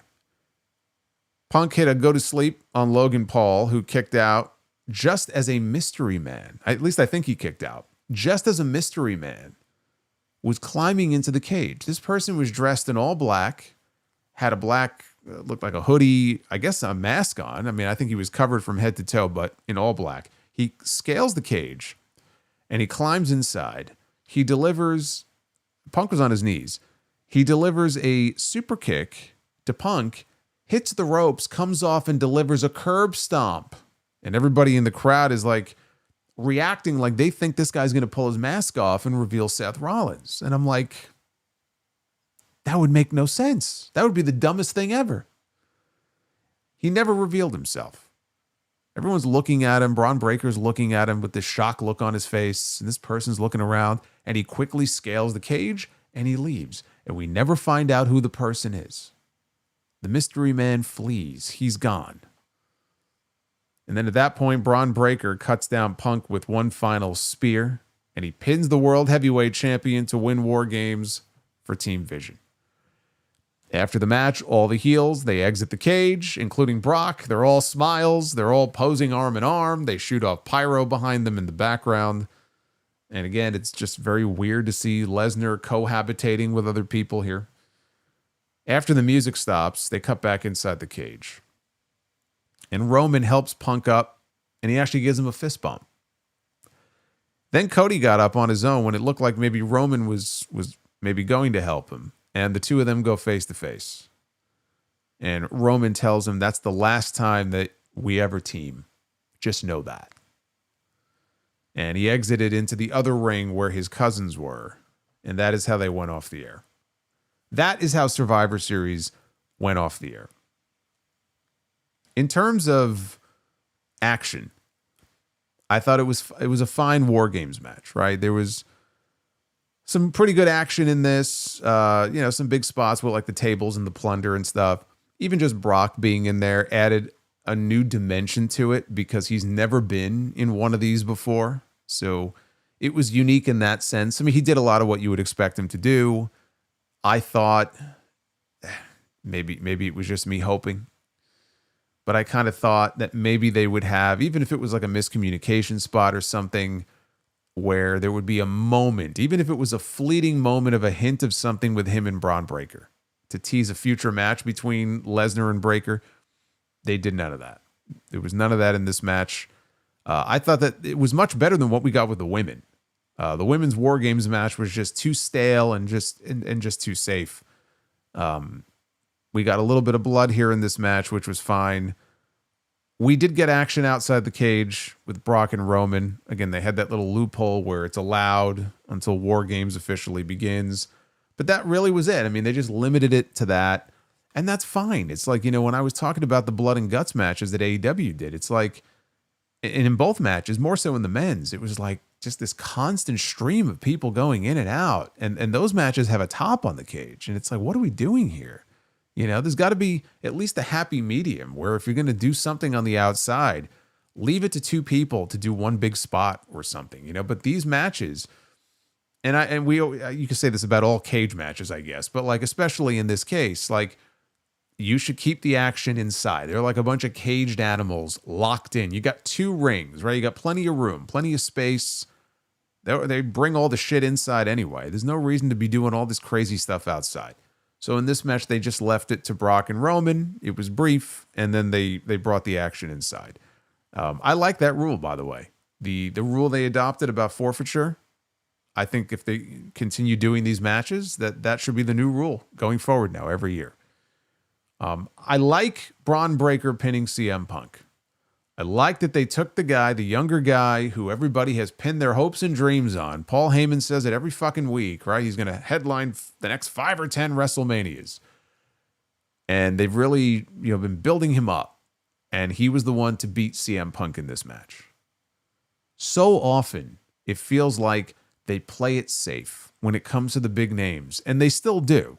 But in this case, there were so many big names in the match. To just go in there and beat Jimmy Uso, which would have been the easy thing to predict, what does that accomplish? If you beat either one of the Usos, or let alone Jimmy Uso, who is probably by default the weak link of the team, so you beat Jimmy Uso, who gives a fuck? Who cares? You know what would be more impressive? If you beat Roman Reigns, if you beat CM Punk, if you beat Cody Rhodes, and then that could potentially set up a huge match for down the road. So now they have put Braun Breaker in prime position to challenge for the World Heavyweight Championship. WrestleMania, though, is in mid-April. You can't put this off until WrestleMania. To be honest with you, this should be Punk's next challenger. I don't even know if they're going to wait until the Rumble. They got 2 Saturday night's main events between now and then. They got one next month, and they have one the week before the Rumble. But to me, that could be the Rumble title match. And if you do that match, if it were me, I would belt them up. Because they're in a position right now, they got a lot of older guys in the main event scene. And a lot of guys that have been there for a very long time. Okay, I'm looking at you, Roman. And it's time that they get serious. For all the young talents that we hear about, oh, they have all this great young talent and talent in NXT that it's going to be called up. At some point, you got to pull the trigger on somebody. You got Obafemi waiting in the wings, right? Jacob Fatu, when he comes back from his injury, which he shouldn't be gone for that much longer. He might be gone in a matter of, or back in a matter of weeks. He's another one. All right, there's any number of guys that you can start to seriously push right now and get them in that main event picture because they need that. They need more of that. They need to go all the way with these guys. I don't want to hear, oh, they're a year away. They're 2 years away. They're 3 years away, right? They need to be the here and now mixed in with these other names. This is a big win for him tonight. Now, what are you going to do with it?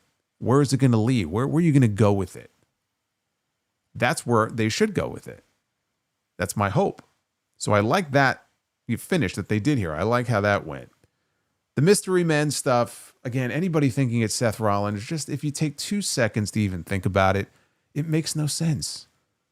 It's the stupidest thing. Anybody who buys into that, you're being unbelievably stupid. The man was the world heavyweight champion. Okay, he's not forfeiting that championship as part of some elaborate hoax after he just pulled a hoax in July to win the world heavyweight championship. On top of that, Braun Breaker and Bronson Reed beat the fucking shit out of him. So it is not Seth Rollins. They wanted you to believe it was. It is going to be Austin Theory. I believe Austin Theory will be the next member of the Vision. And all I can say about that is I certainly hope that they are more serious about pushing him this time than they were 3 years ago. Because all they have done with him since then is keep him in largely a comedy role. He was comedy fodder. That's a hard thing to come back from. Not impossible, but it's a hard thing to come back from when people see you at this level down here, and now they want you to believe that, oh, this guy's in the top heel faction in the company. He could be a world championship contender, right? But you know what? You got to try. He's another one of those young talents. I mean, he's very talented. I still think we have yet to see him come out of his shell. We saw him as a babyface in NXT. He was doing comedy stuff as part of The Way with Johnny Gargano and Candice LeRae. He was being very goofy. Remember him and Indy Hartwell? It was like they were their, son and daughter. And then on the main roster, he's been a heel. His entire time on the main roster, he's been a heel. But he's rubbed shoulders with John Cena. He's rubbed shoulders in the ring with The Rock. There have been hints that they had plans for this kid. And then they did nothing with him. So he deserves a fresh start to show what he can really do. And him being part of the top heel group on Raw is going to put him in that position. At that point, it's up to him. He either sinks or swims. But I do think it's going to end up being him. I'm not going to sit here and spend any more time coming up with who else it could be. It's not Rollins. It's not Chris Jericho. It's not Randy Orton. You're either looking at Austin Theory or you're looking at someone new who they're calling up from NXT to potentially join the Vision. That's really plain and simple all it is. But I think we're looking at Theory. Again, Meltzer, he was the first person to bring up Austin Theory's name in relation to Survivor Series. He brought up Theory and he brought up Lash Legend. We got Lash Legend. The only reason we did not get Theory in this match is because Seth Rollins got hurt. So for his sake, I hope that they can recalibrate and get him back to whatever they were planning on doing with him. I mean, that would suck if they had big plans, but because somebody else got hurt, it ends up fucking him over in the end. Look at poor El Clone in AEW. Fucking Hologram gets hurt, and this guy just lost his entire push, right? What a shitty situation to be in. Don't be an El Clone. So I think that's who it's going to be. The only question now is when they do the reveal. Do they do it on Raw this week? Do they save it for, I don't know, Saturday night's main event or something? I think it was very lame doing the finish the way they did here. You have this War Games match, and then this mystery person in all black comes in and plays right into the finish and then leaves. As far as a finish to this match, I like that Braun won, but it was still a very lackluster way for a War Games match to end. Just the way they did it. I thought that was very lame. So we'll see if they do the reveal on Monday or not. Just, again, when this show was over, I just said, man, 4 matches. And none of these matches are going to be anything I'm ever going to want to go back and rewatch for a second time. I mean, it was a very missable show, honestly. And as far as the War Games concept is concerned, they better get their act together when it comes to this stuff in the future. Really shake it up, or just take a different approach to it in some way, or just put it on the back burner for a year. Or even if you want to switch off and do one War Games match a year, whichever one you feel is the appropriate one to do, the one that you think you have the stronger stories to support. Maybe that's the men's, maybe that's the women's. Go with that one. Maybe you don't have to do 2. I know that, you have to do 2 of everything every year. That's the way it is, right? The 2 Rumbles, the 2 Chambers, the 2 Money in the Banks, 2 War Games matches. For me, you really want to have the story to support it, or a rivalry to support it. And it's hard, especially when injuries happen. It's hard sometimes to put these things together. But when these are the matches that carry these shows, and you're not really booking anything else, you really need those War Games to deliver in a major way. The women's match did not. The men's match was better than the women's match, but it wasn't like they hit a home run with it or anything. Even the Cena match, I found that to be, underwhelming as well, just in terms of the approach they took with all the overbooking in that match. But they gave you the Liv Morgan return to give you something big coming out of that match. And the women's world title match was a complete waste. I'm sorry. It was just a complete waste of time. This was, honestly, probably one of the worst Survivor Series that I can remember seeing. This will not go down by any stretch as one of the better Survivor Series shows they've ever done. And hopefully we will not get any more of these 4-match PLEs. But whether you have 4 matches or 5 matches or 6 matches, you have to put matches together that are going to be engaging and that people are really going to want to see. I don't know for how much longer they'll be able to get away with just booking big names, right? That's what they said coming into the show. We have an all-star team in the War Games match. That's great. That's great. You have a lot of big matches in there. But you can't just get by saying, hey, we're just going to stuff a bunch of big names into a match and here you go, right? There has to be more to it than just that. I was very underwhelmed by what we got from this show tonight. Let's take a look at the Twitter poll. What did you think of Survivor Series? 39% thumbs up for tonight's show. 61% thumbs down. 2,000 votes. I mean, that says it all right there. And there'll be more votes coming in as the night progresses. That is not a good score. Not a good score, so clearly I'm not in the minority on this.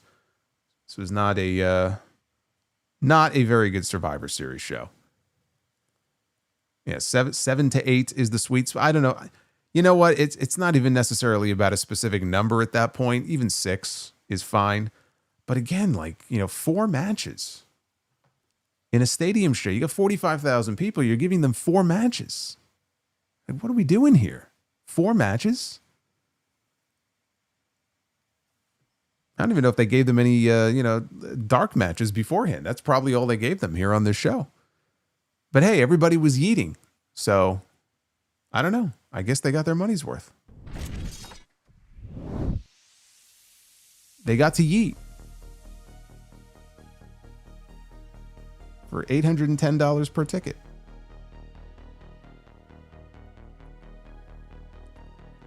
I'm just glad that we are we're done with all these war games, blood and guts.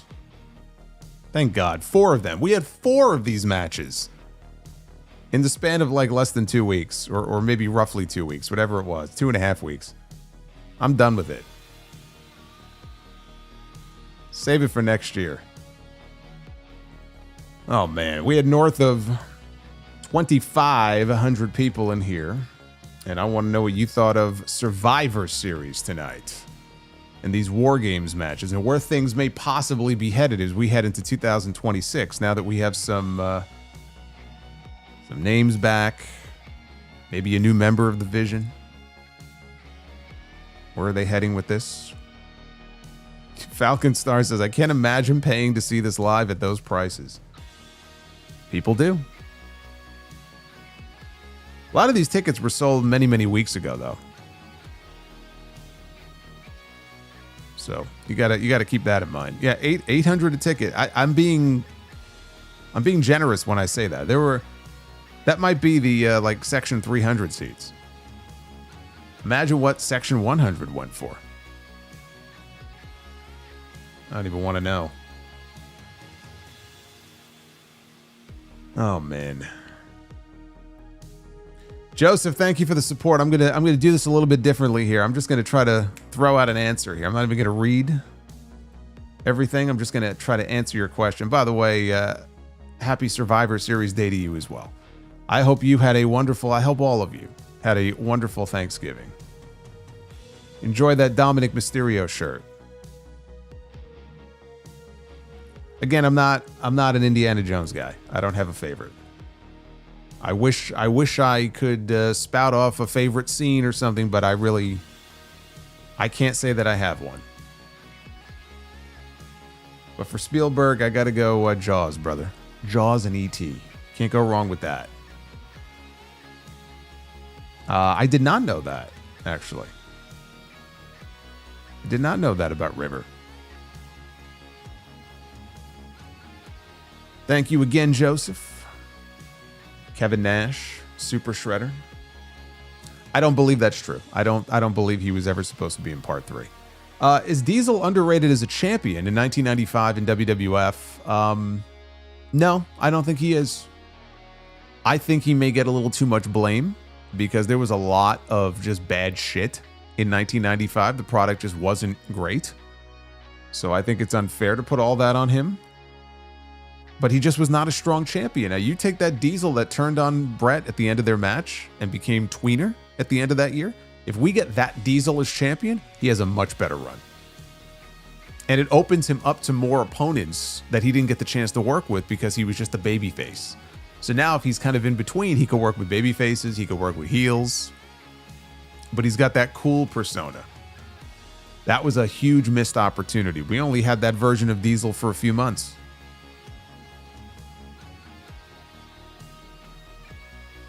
Yep, I remember that team. Uncle Howdy's return on SmackDown. I actually only just caught that earlier. I caught up with SmackDown. I mean, look, I'm glad he's back. I know that he and his family have been through some shit recently. And hopefully their dad, his dad, is doing a little bit better. But I am not excited to see the Wyatts and the MFTs. That does nothing for me.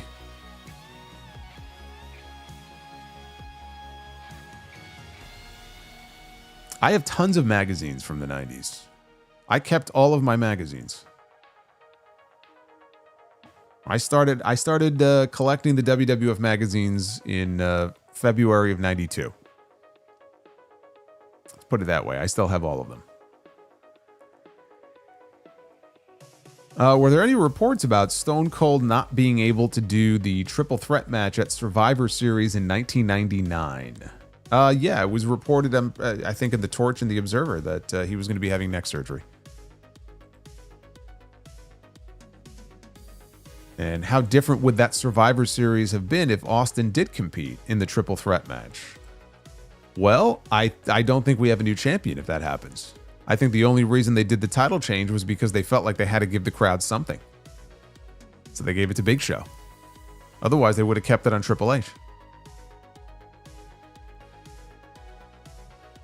Why did The Undertaker lose the title to Hogan just days after winning it from Hogan at Survivor Series? Well, they did a little experiment with a pay-per-view called Tuesday in Texas. They were testing the waters on how a Tuesday pay-per-view would do. If you go back and you watch the Survivor Series in '91, which I love, it's one of my favorite Survivor Series, it was basically one giant infomercial to buy the Tuesday in Texas pay-per-view. So the only reason they gave the belt to The Undertaker is so that Hogan could win it back on that other show. That was it. That, and they needed a reason to get the belt on Ric Flair. Because the thought in their mind was that they were going to do Hogan and Flair at WrestleMania 8. At least at one point, that was one of the thoughts. But Undertaker actually defended the title a few times in those few days that he had the belt. I think it was all against the British Bulldog. I think every single defense he had was against Davey Boy. Undertaker has his own YouTube channel now. And they actually uploaded the other day, they uploaded one of those matches that he had with Davey Boy. At Undertaker is the handle for Undertaker's YouTube channel. They're going to be uploading not just his podcast, but classic matches and stuff there as well. So that's where you can find it. And despite all the comments in the comment sections under his podcast videos with he and his wife, no, they are not bringing back Matt. People still asking for Matt to come back to co-host his podcast and get rid of Michelle McCool. They're not bringing back Matt. He might have a new YouTube channel, but he's not escaping those Matt comments. Do I think the Wyatt Six was originally going to do War Games? God, I hope not. That would have been such a weak match. Wyatt's and MFTs in War Games? No, I don't think so. No, I did not know that about Belushi. Chris Farley is Shrek. Man, I miss Chris Farley. Chris Farley was awesome. We missed out on so much more comedy with him. Was The Rock always the plan to win the WWE title at Survivor Series in '98? Yes, I believe he was.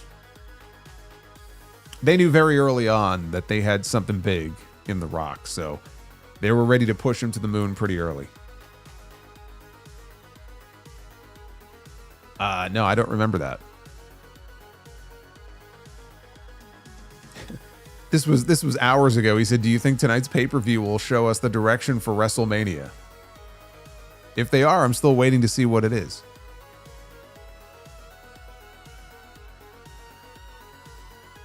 No, I wasn't. Wasn't a fan of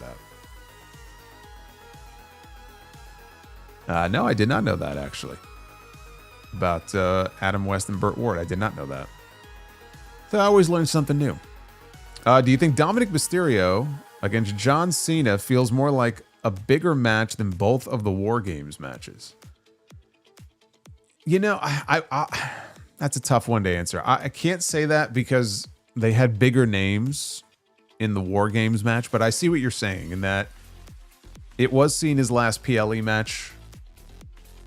They were in Dom's hometown. I was curious what the hometown reaction would be. I was looking forward to seeing the match. Did it feel like a bigger deal than the men's War Games match? I don't know about that. But I see what you're trying to say. What are your thoughts on everyone in WWE believing Dominik is the next face of the company? I don't believe he's the next face of the company, but he will be in that top mix for many years to come. He just gets it. He understands it. He gets it. He's very entertaining, like character-wise. Even in AAA in Mexico, he's super over. I don't see him as the face. I think they have other people in mind for that spot. Quizzical one. What do Seinfeld and a vacuum cleaner have in common? They both suck. Happy holidays. ExpressVPN.com/Solomonster. Thank you for the plug, Quizzical one. I love it. Joseph says he's happy that Liv Morgan is back and back together with Dominik Mysterio. Nick says, I fucking hate that Gunther is Cena's last opponent. They need to rebuild someone whose losses are in single digits after a single loss at WrestleMania. There is a real problem with Gunther as a character. No, I don't think there's a real problem with him. What's the problem with him as a character? I don't think there's a problem. I think he has become someone that they really rely on in like big match situations to put in there with other big names. I mean, they trust him, whether it's a Randy Orton, a Cody Rhodes. He's worked with, I mean, he hasn't worked with Roman yet, but he's worked with a lot of the top names. It's the amazing Gunther. Ah, yeah. Jerry Lawler loves Look at this. Gunther, the Magnificent. All hail Gunther. He does it again. He does it again. A boots bomb. Oh my God, look at this. 3 out of 5. 3 out of 5. Do you realize how long it's been since I have done an episode of RSPW Rewind? 2 more of those, and we may actually get there. I may have to start working on that this week. We'll see. Boots, thank you. 3 out of 5 on the goal. But yeah, I mean, look, you're absolutely within your right to not want Gunther to be his final opponent. If you have somebody better in mind, I'm all ears. Certainly of the options that are left, if we're being honest and we're being realistic, it's not going to be LA Knight. Okay, it's just not. Gunther is going to be the right choice. And I think that he'll also be able to give Cena a really good match. I don't know what more you could ask for at this point. The die has been cast. Like, we are where we are. This is how they've set the tournament up. This is how they've set everything up for Saturday night's main event. I think in DC on that show, they want their premier white meat babyface up against the foreign heel. And that's the match they're going for. You know, I think that's what they think is going to appeal to the masses. At least we know Gunther's going to go in there and give him a really good match.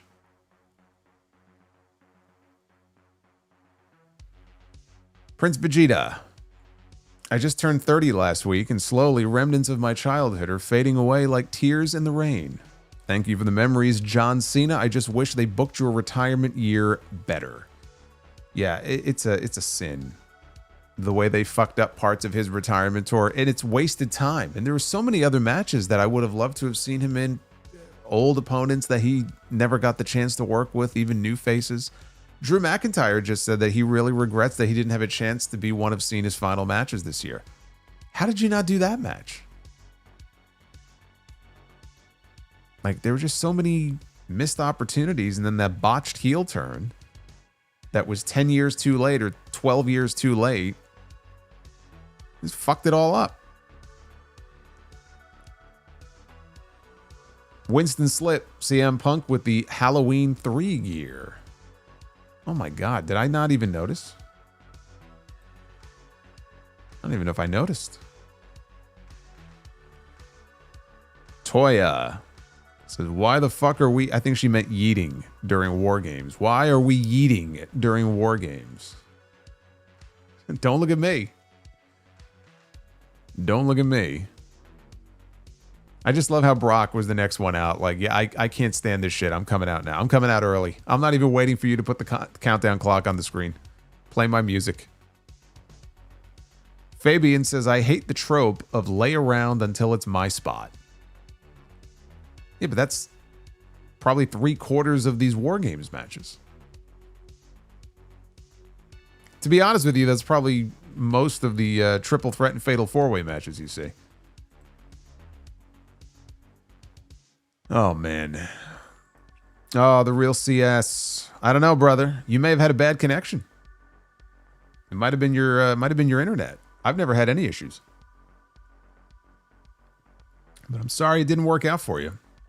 I heard from some people tonight who actually use it and they had no issues. Robbie. I think it's time we had a talk about this run it back Not every situation calls for it. This was definitely one of the most unnecessary times. They wanted that crowd shot of everybody in the crowd yeeting. And they got what they wanted. They wanted the yeet, they got the yeet. Ragnarok says, I'm going to be honest with you. That show sucked. Yeah, it was not great. There were some things I liked, but it was not a great show.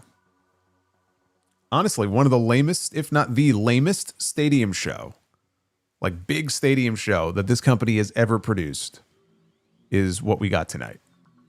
4 matches. And that's what we got.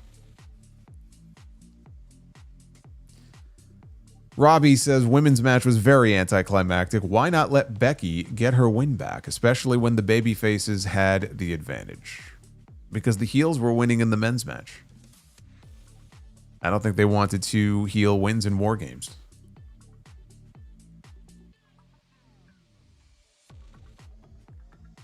Also, at this point, with what this company does, whoever it is, the answer is going to be underwhelming. Yeah, you know, it feels that way, doesn't it? Holiday says, hey, Solo, this was the first Big Four pay-per-view that I decided to miss. The card was underwhelming, and the feuds weren't strong enough to justify War Games matches for the men and the women. War Games needs to be shelved for a while. Yeah, you know, I wasn't really into this idea previously. I think somebody had asked me about it, but I would even entertain the idea of trying the Iron Survivor thing as like a new gimmick. I mean, me personally, I would love to see a return to the traditional elimination format, mixed in with some regular like singles matches, and then come back with War Games the following year. But even trying a totally new concept, like I'd be open to that. But just the need for there to be War Game, and the problem is like the advertising for this show was out months and months ago, and it said War Games. So it's not like they have until like the last minute to make up their mind about whether or not we have good stories that justify a War Games match. They're going to be advertising this shit in the spring. And once they start putting posters and you know, graphics out that say War Games, that's it. They're committed to it. But then it's up to them to put together matches and stories that are compelling enough to justify a War Games match. That's the issue. It's the amazing Goonthar. He did it again. Jerry Lawler loves Goonthar, the Magnificent. Oh my. All hail Goonthar. We have not seen Goonthar this many times in one night. In a very long time. You know, he's getting ready. Gunthar's getting ready for December 13th. He's going to retire John Cena. If Gunther doesn't do it, then Goonthar will. Oh, man. Boots, I'm going to get to your message in a little bit here. Ray Wrighton. AEW gave us a Swerve return and Samoa Joe the title, while WWE gave us that ending, which was very much a choice. Oh, it was a choice.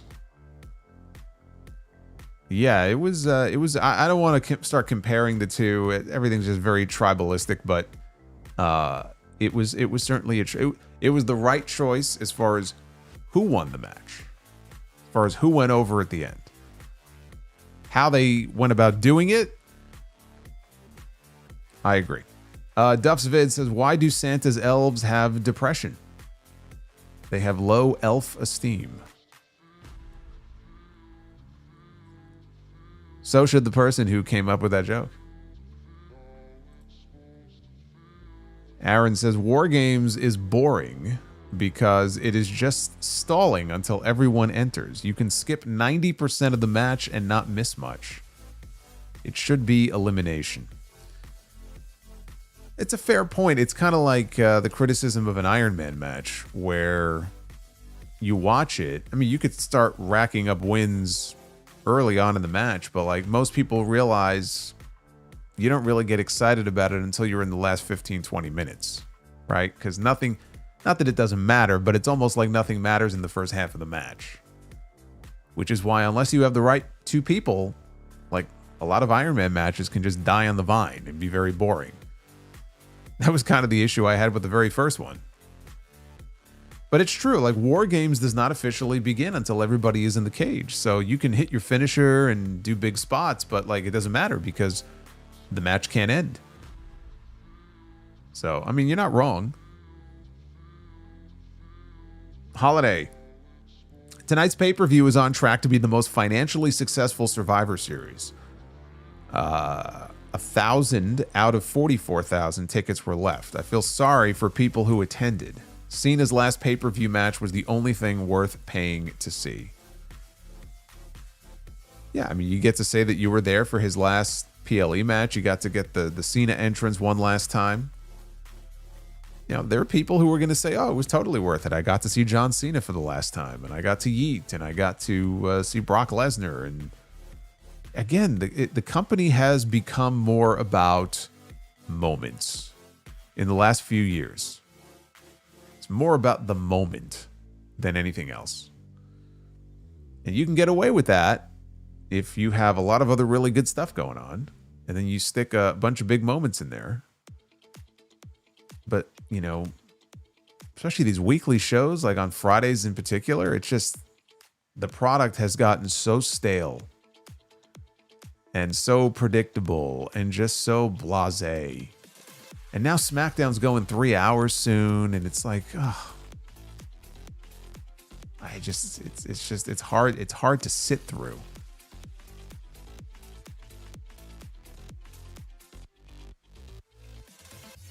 Jake Johnson. It's the amazing. Oh, he did it. Jerry Lawler loves Gunther, the magnificent. Oh my God. All hail Gunther. Ladies and gentlemen. It's the amazing Gunther. Jerry Lawler loves Oh, we got two of them. Gunther, the magnificent. All hail Gunther. You know, Boots makes a very good point. I forgot to mention that they were showing various celebrities during the show. The one who got the biggest pop of anybody they showed. She got a bigger pop, by the way, than some of the wrestlers on this show. She got a bigger pop than either of the women in the Women's World Championship match. Was Danielle Fishel, Topanga from Boy Meets World. She's a huge wrestling fan. They showed her in the crowd. Big pop when they showed her on camera. It's the amazing Gunther. Jerry Lawler loves Gunther, the magnificent. Oh my. All hail Gunther. Hey, we got a lot of RSPW fans here in this chat, let me tell you. Yes, Topanga was back again. Surprised they haven't done something with her. I remember she was really big into Leo Rush at one point, and she was going to some independent shows. I don't know if it was PWG or something else, but yeah, no, she's been a huge fan for years. Boy, we got a lot to get to here. Jake Johnson, with Cena retiring and how bad the PLEs are, now is a good time to cancel the overpriced ESPN app. I'll tell you what, though, they're going to be in some trouble when Cena has that last match and they no longer have the big John Cena match to rely on. And, you know, they packed in Boston, they packed in Madison Square Garden, 16, 17,000 people. They only have Cena for one more match, and then he's gone. Are they going to be able to still put up numbers like that when John Cena's not around anymore? Who's that next big attraction? That's what they need to worry about.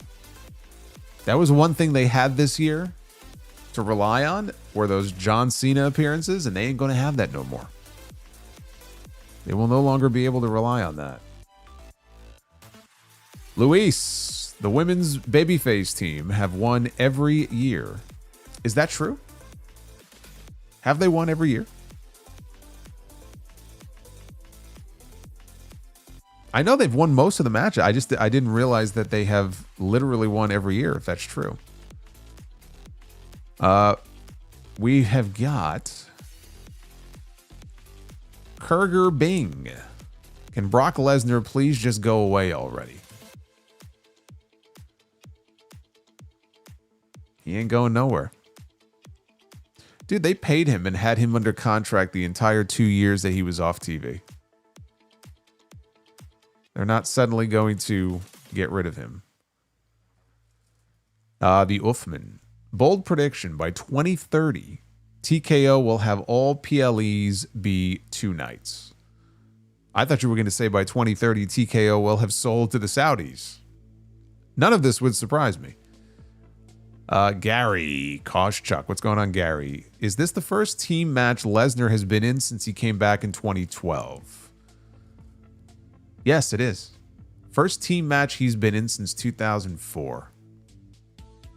That was the first time he left the company. I don't even know what match that would have been. He only wrestled the first 3 months before he left. Maybe it was a tag match on SmackDown, maybe? So I know at No Way Out is when he lost the belt to Eddie Guerrero. Luis, where do you think Theory would be if Vince was still running creative? I think Triple H destroyed him by having him cash in on a secondary title and losing. I mean, it's impossible to say. Vince was obviously more of a fan of his than Triple H is. I think he'd be in a better position than he's in now. I mean, it's hard for me to say he'd be a world champion or anything, but I think, with 2 world titles, I think by now he probably would have been a world heavyweight champion. I think that's safe to say. If Vince took it upon himself to work with him on camera, that tells you that he saw something in him. Like, he wouldn't just do that with anybody. He took him under his wing like an apprentice. Dan Richards, John Cena wins his final match, so Dominik can be the guy to ride the story as the last guy to beat John Cena. I think it helps Dominik more than Gunther. You know what? I don't disagree with you on that. I could definitely see Dom gloating about that, and that could be part of his gimmick going forward. I was the last man to beat John Cena. Duff's Vids, what is a dyslexic zombie's favorite food? Brian's. That's an old one, but I still love it. Ryan Hood, these PLEs are becoming very skippable. Are you saying they're becoming like SmackDown? Francisco, thank you for the $2. The Shaunathon, another PLE where I thank Solomonster for the VPN because I'd be pissed off for paying for this crap. Third ESPN, and all the endings have sucked, in my opinion. Yeah, I'm still waiting on that big blowaway ESPN show. We haven't gotten it yet. Michael, thank you for the $1.99. Holiday with a 5. Australian 5. I'd rather them do an Armageddon Hell in a Cell match at Survivor Series next year with 6 men or women over War Games. Put a world title on the line. Well, I mean, again, there would have to be a reason for doing it.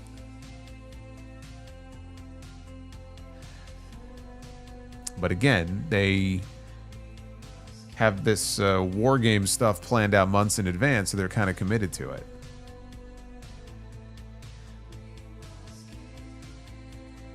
Solo's favorite sicko.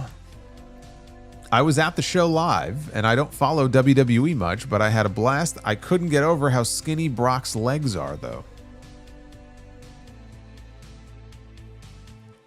Well, look at that. Even the sickos could have fun every now and then at a WWE event.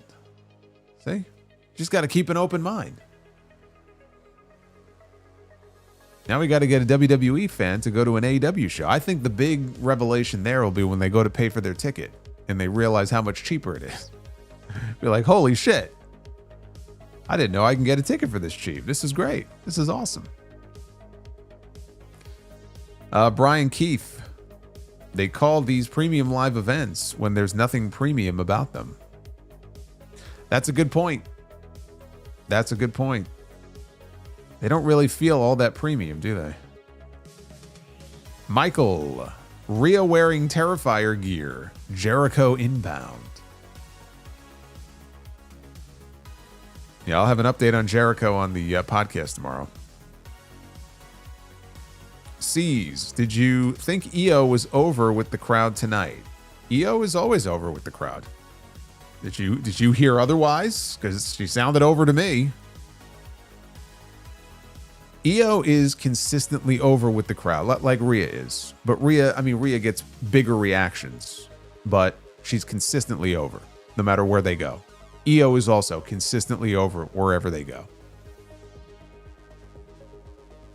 Boris, my older boys actually wanted Dom to win and were really happy the whole Judgment Day, with Liv coming back, beat Cena. That shoulder fake out. Wow.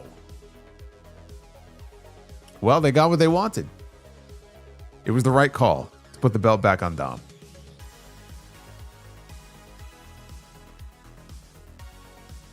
Christian, what 3 wrestlers from current WWE or AEW would do best in Lucha Underground that have not been in Lucha Underground before? I think Dom would actually be a very entertaining character on that show. Dom, actually, the king of the Luchas. I mean, he would fit in perfectly in Lucha Underground. I'll go Dominik Mysterio for sure. Actually, Dom and Liv, both. So there's 2 right there.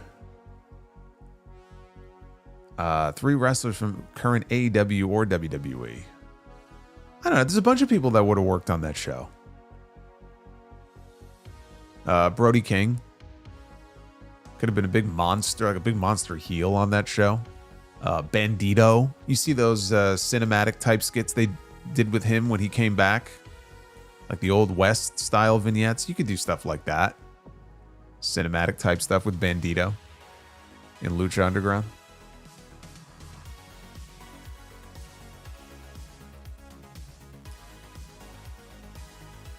Boris says, personally, I totally fell for Dom's shoulder injury fake, especially since you've been talking about how many superstars have been shelved by one. Yeah, I mean, I bought into it initially just because the landing looked more devastating than even the Penta landing on Monday, and he was legitimately hurt. So I'm like, oh man, like what a disaster. So he did a good job as far as like taking that landing that way and not getting hurt. The Sheriff of Patties, people coming out Rumble style for War Games just sucked. For story and for visuals, Survivor Series looks near the end of its stint in pay-per-view hospice. Well, look, Vince got rid of Survivor Series for a few months there in 2010. And then by the end of the year, it was back. So it never really left. But he made the decision to get rid of Survivor Series, and that was 15 years ago. If there's any legacy PLE that's going to go away, it would be Survivor Series. Boots with one of his many 50 bombs tonight. Boots to asses tonight. All night long. I love to see it. Venom Kitetsu. Favorite montage. Lonely Road of Faith or My Sacrifice? Oh man. Those are two. Both of them are really, really good. Oh man, that Lonely Road of Faith one was so well done though. I lean towards that one because it had the classic footage in it too. That was the one where this was in early 2002, right? When Vince and Flair owned a piece of the company, and they had just brought the NWO in, I think, where they were teasing that they were bringing the NWO in. So they did this montage where it started with highlights from the early years of the company, you know, right on up through the time that the NWO invaded WCW, then to the current stars. But I guess My Sacrifice would be more iconic. I'll go My Sacrifice. Sports Productions with the $5. Thank you, Sports Productions. Jeremy Rose with a 13. Macho Man Super Chat. Overpriced tickets, overpriced PLE app for underwhelming events. No creativity. We can continue to complain, but Triple Safe and greedy-ass Nick Khan ain't improving until fans stop watching and going. No, there's no indication of that happening anytime soon.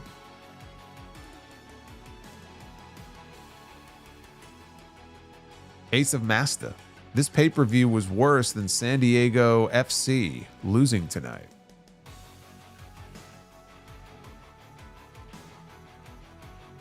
Alex with a 10 said, Brother Solo, they need to take risks and take chances. Heck, they continue teasing a darker version of Cody, so why not turn him heel?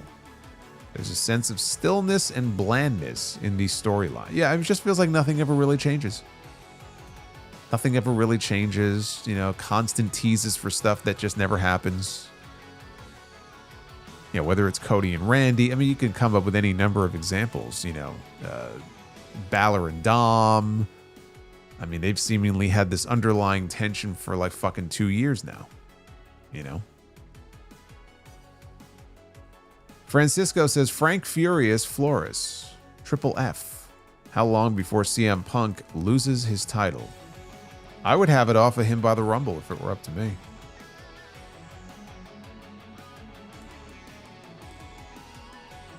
Aaron says, what is your top PLE of the year?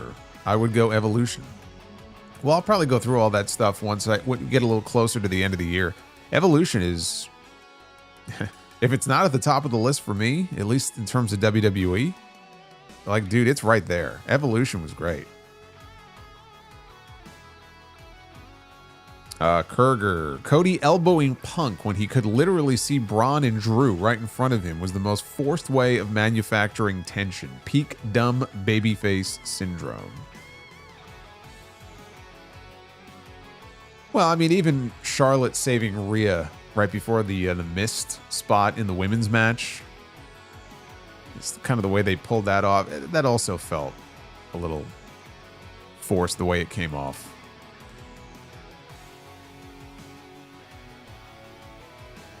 Power Spine Games. What's going on, man? Seems like I had the right idea, he says, to skip this pay-per-view. GMB says ban Road Dogg. Also ban the whole KAAAIIRRRIII family except Jacob and Naomi. And the Wyatt Six for a year. Product would improve a good bit. The Wyatt Six is, I feel like they've been off television for most of the year. You want to take them off completely? I noticed you didn't say the MFTs. You know, the MFTs aren't just KAAAIIRRRIII. I mean, the MFTs are made up mostly of Tongans at this point. There's 3 Tongans in that faction. You didn't mention them. You saying you want Tonga Loa to lead the MFTs? Devin from New Jersey. What do you think Brock's motivations were putting his hat on Braun Breaker on Raw? Was he trying to bury him, give him the rub, or share a laugh? Dude, it was nothing more than him trying to play off a very embarrassing botch. There was no thought put into it whatsoever because it wasn't planned. He wasn't trying to bury him. He wasn't trying to embarrass him. He was trying to yuck it up. And Braun just stayed in character. He was serious. He was intense. That's all it was. Boots, again, another 50. I believe that might have been number 2. Oh, look at this. Canterbury Bankstown Bulldog for life. What a name. Welcome to the channel, brother. Solo's favorite sicko. Sign my petition to make Canadian Destroyer the name of the move regardless of who does it. Like German suplex, Irish whip, Samoan drop. What other moves have a specific name like that? Canadian Destroyer, German suplex, Irish whip. Have to be other moves with a location-specific name.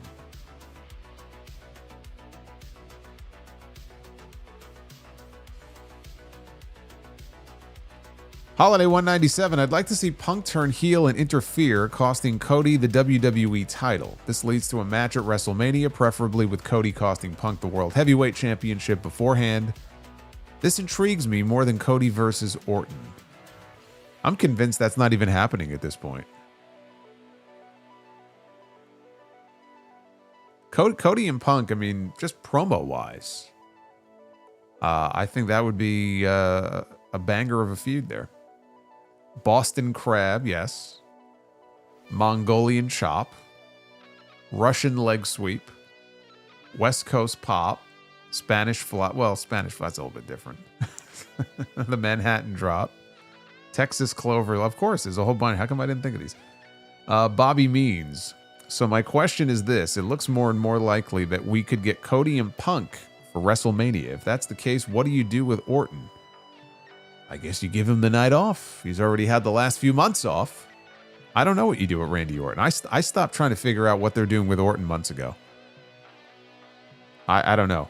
All I know is that Orton, and maybe he still is, I mean, he was being advertised for the December 5th SmackDown, which is next week. Is he going to be there? Does that mean he's coming back soon? I have one pair of skinny jeans, and I'm going to wear them every week just to piss you off. I don't know. Maybe he'll come back and wear skinny jeans like Big Dave Batista here.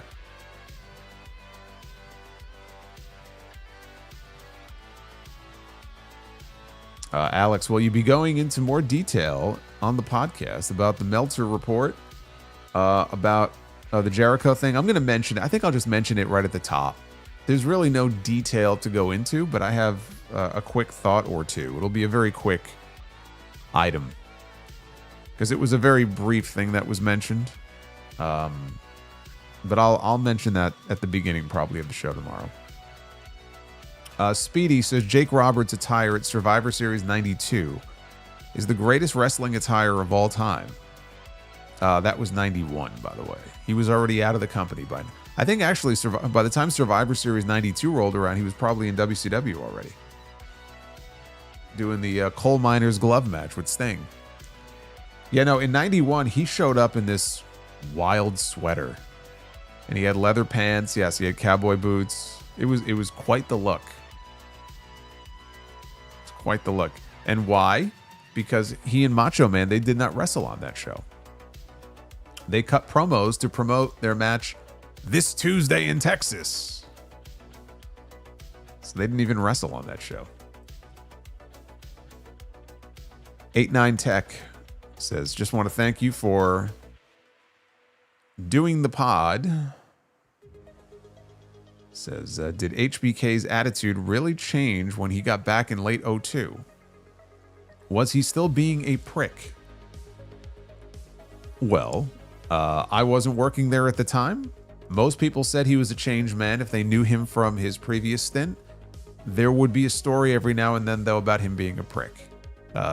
Hurricane Helms, who works there now, shared one of those stories. I think he witnessed, this would have been in 03, he witnessed Shawn really tearing Chris Jericho a new asshole in catering one day.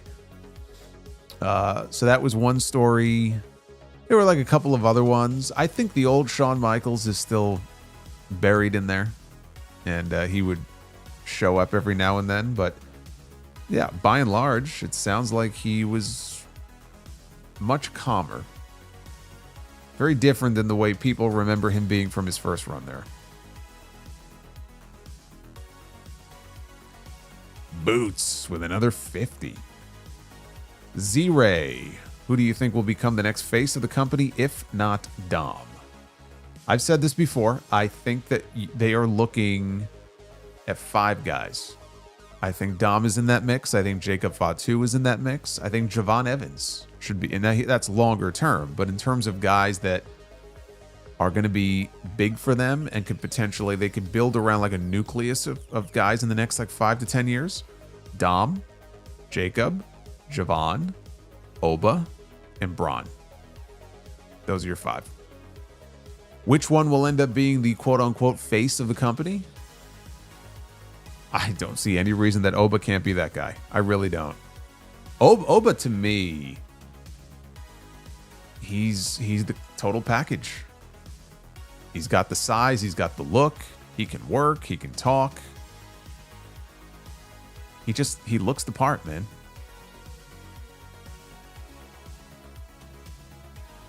Kenny Brown, no message, just showing some love with a 1999. Kenny, thank you. And then Boots with another 50. Will you be going live after AAA Guerra de Titanes on December 20th. Probably not. I know I have a House of Glory show the night before. I mean, I don't even know what the full card is going to be. I'll probably just talk about it, if anything, on the podcast the next day. You know, that time of year is very slow. So I'll probably need the content for the Sunday show, honestly. But we'll see. We'll see. I don't even know the full card right now. Toya Ain't Nice says, will we get Becky versus Jessica Carr? I've been saying that. They seem to be prepping for a match between her and Jessica Carr. It could be a TV match, you know, because Jessica's a wrestler. You know, she can work. You could do one match on TV, right? And people will be shocked at how good the referee is, right? Because most people have no idea that she was a wrestler and trained to be a wrestler. She wrestled under a mask at the, I think the Evolve tapings a few months ago. Forgot what name she went by. It's got to be building to something. Duff's Vids with a $50 Gunther bomb, just to prove that Boots is not the only one. Had issues with my ExpressVPN until I went to a UK location. Netflix is picky with VPN locations. UK seems best. Yes, I have noticed that Netflix in particular, of late, is being a little more picky. But you'll always be able to find a location, from my experience, that works. You know, there was like a UK server that I was using typically, and there was once where I think Netflix was being a little finicky. So I switched to, like, I don't know if it was Ireland or I think it was Canada. I think it was a Canadian server, and had no issues.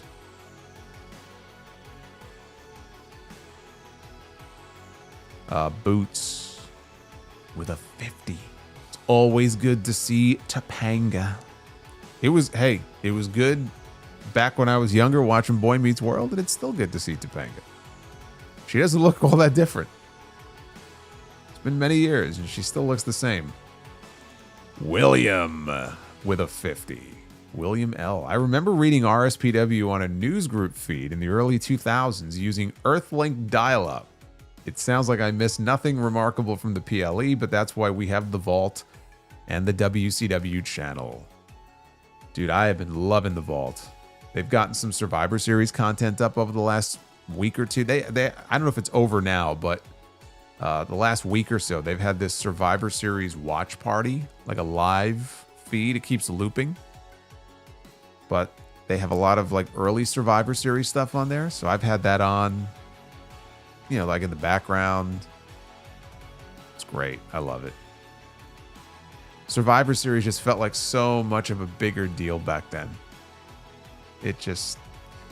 I wish we could recapture that magic with that show again. I really do.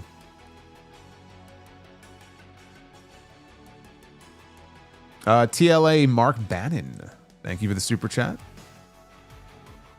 Speedy says, I shudder at the thought that WWE keeps Lesnar around to be their version of Minoru Suzuki into his 50s. I don't know that Lesnar is going to be working at that point.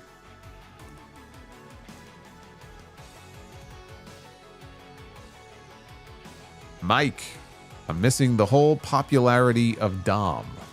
Marginal wrestler, in my opinion, but WWE doesn't care about wrestling. They care about entertainment. Sad. I mean, it's in the name of the company. It's World Wrestling Entertainment. But dude, they've been about entertainment for years and years. This is nothing new. It's not just about who's the best bell-to-bell wrestler. It never has been about that with WWE.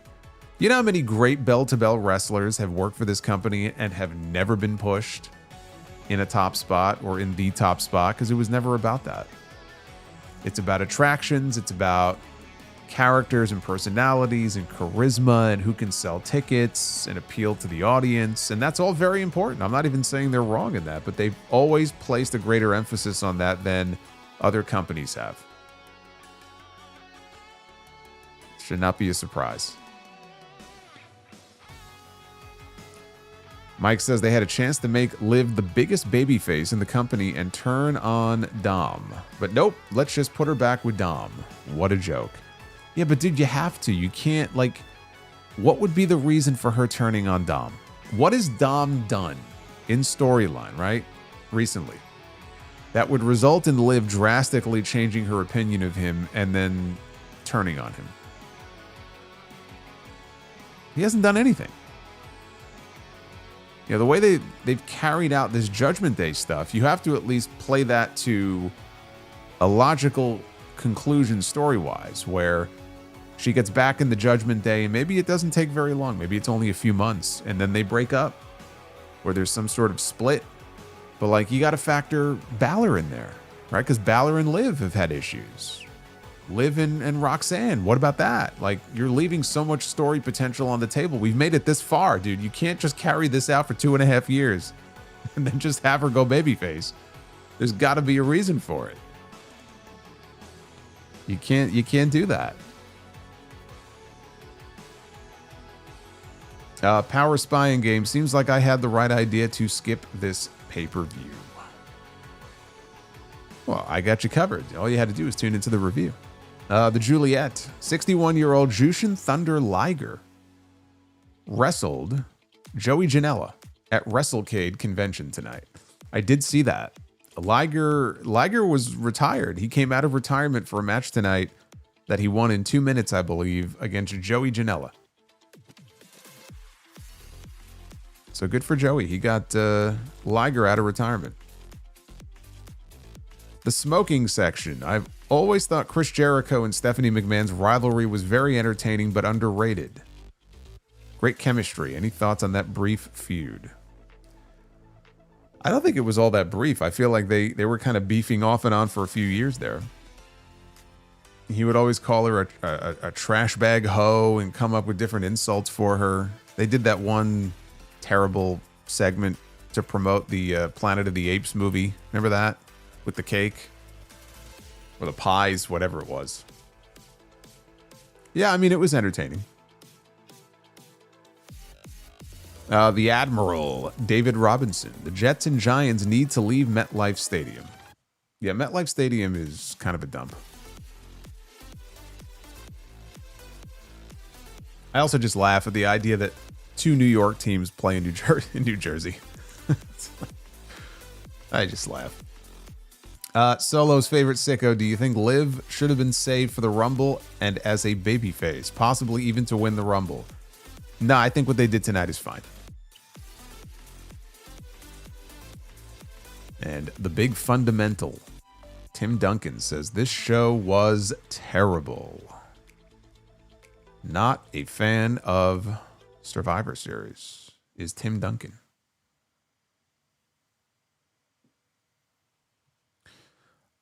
Arabian Night said he's tired of being just an entrance. Well, sorry, Jay. Objectively, you are 100% just a fucking entrance. Just cringe. If he beats Knight, I'm done. Yeah, he cannot beat LA Knight. We have to make sure that doesn't happen. I don't know if that means, we have to provide some sort of distraction. I don't know if we could sort of lock him away in his dressing room and he gets counted out. I don't know. Jey Uso beating LA Knight and wrestling Gunther in the finals is unacceptable. And I will not tolerate that. Devin says, buy or sell the MFTs or the Wyatt 6. Why are you doing this to me? I will spend my money elsewhere. That's my answer. Mike says, so Dom can beat Cena at Survivor Series for his second IC title reign, but LA Knight can't even get on the show. Got it, Triple H. Yeah, the booking of LA Knight is, it's something else. There's definitely something going on there.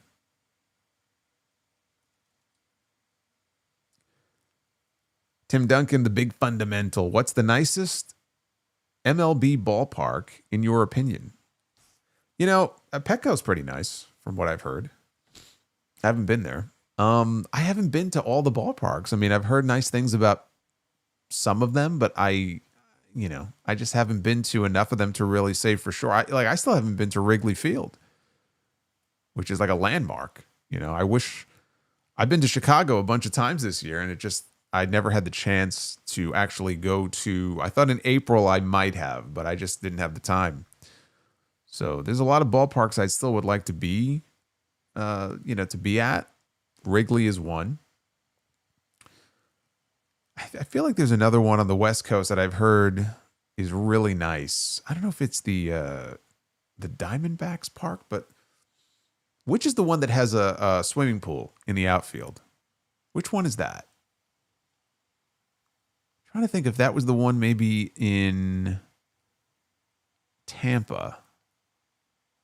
I don't remember. Go to Wrigley. Day games are different there. Yeah, I would love to. I just haven't had the chance.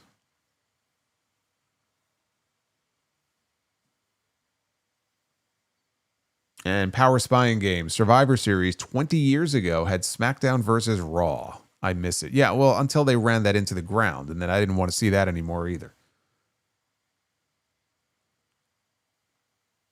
You can make almost anything work without completely running it into the ground, as long as you have a reason for doing it. There's got to be a reason for doing it. There's got to be a good story behind it. And you can make almost anything work, almost any format work, if you have the right players and the right story to go with it. When you're doing things just for the sake of doing it, that's where it goes off the rails. Oh, God, bragging rights. Yeah, don't get me started. Mike says, I'm hoping they set up Gunther against Brock at Mania this year, maybe after Cena's last match.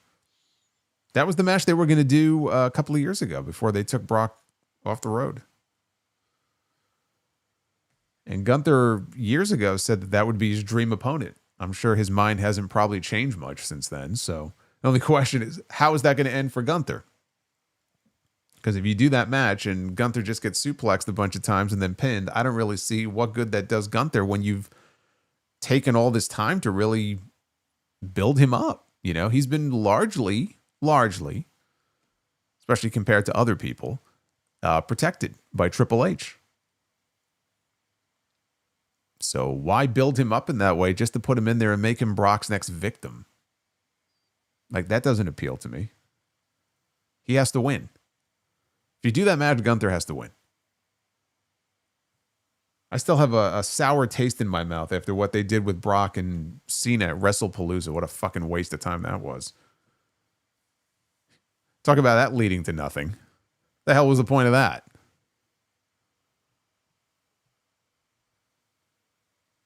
Anyway, you guys hit the bonus goal. That will be a future and not too distant future. I'll start getting to work on that this week. Installment of RSPW Rewind, which, if you're not familiar with what that is, there's a whole playlist of them here on the channel. I did them, many of them, over the years, and I will be doing another one very soon here on the channel. But in addition to that, because you did hit the goal, I am going to give you not just one, but two Be the Bookers tonight. I think you guys earned it. You guys killed it. So let's do it. It's time to be the Booker. Ladies and gentlemen, it is now time to be the Booker. You guys killed it on the likes. You guys killed it on the super chats. Boots and everybody else. All right, so we're not going to do stipulations for the first one. We'll do that for the second one. This is a fun little thing that we do here. I know we got some new subscribers here. A fun little thing that we do here at the end of some of these streams. Completely random. We book a tag team match, a women's match, a main event men's match, sometimes more. And we see what can we come up with. You've heard rumors of ChatGPT, being used in the booking room, which is not true, but one day it might be.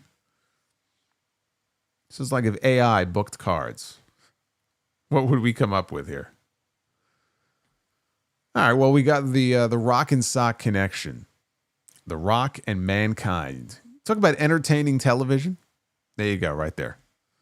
These two knew how to put together entertaining TV segments. It's funny, those two had a literal blood feud and were like a serious feud and killing each other. And they went from that to being like total comedy on TV. But it was always entertaining. Wow, how about this match? How about this match? Rockin' Mankind against Edge and Christian. I'm almost sure that was an actual match that we got on TV. It had to be, right? It had to be. I'm sure that must have happened at some point. That's a match right out of the year 2000 right there. Well, 99.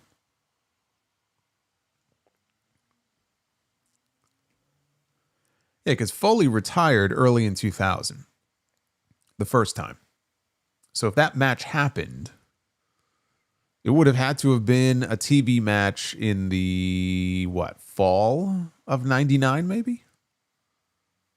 It would have been a very short period of time where they could have done that match. Okay. Women's Be the Booker. Look at this. Fatal 4-way. Fatal 4-way.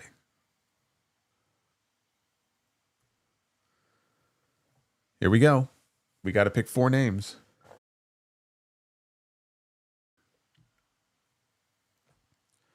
We got Tiffany Stratton, who was not in War Games. Actually, surprisingly, was not in War Games. She's not doing much of anything right now. After going undefeated for most of the year, Tiffany Stratton. We have Li Ying Lee, the former Xia Li, who now, I believe, is the TNA Knockouts champion. Just won the title. So we have Tiffany Stratton. We have Xia Li. We have Emma. I'm not really feeling this match so far. And we have Ronda Rousey. Oh my God. That sounds like a terrible match. Ronda Rousey, Tiffany Stratton, Xia Li, and Emma. I'm not paying to see that. Sorry, I'm not paying to see that. All right, our first main event of 2. Let's see how we do. Adam Cole suspended for excessive spray tanner. Spin again. He looks orange in this image. Yes, we went through a period of time on AEW television where Adam Cole went a little cuckoo on the spray tan. And he has apparently been suspended for excessive spray tanner. Spin again. So let's spin again. You know what? The sad thing is I would take Adam Cole looking orange with all the spray tan in the world right now if he was healthy enough to get back in the ring. And unfortunately, he is not. We have... Oh, it's the Beast. It's the Beast. Not that Beast. It's the Beast Mortos. It's Mr. Monet, and Mrs. Monet. Mr. Mercedes over here. The Beast Mortos. How about that?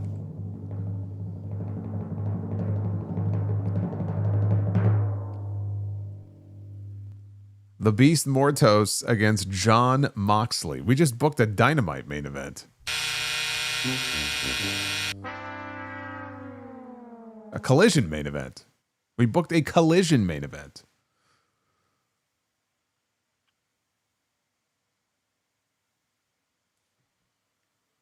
We could do better. I know we could do better. All right, now in this round, we're going to add stipulations. 1 each. 1 stipulation to each match. First blood. We have a first blood tag team match. All right, so here we go. First blood. This is definitely airing on Dynamite. This sounds like a Dynamite match right here. First blood with the New Day. We're doing Freebird rules, so whichever 2 of the 3 you want to pick. What am I doing? Feel free to go there. All right, first blood, the New Day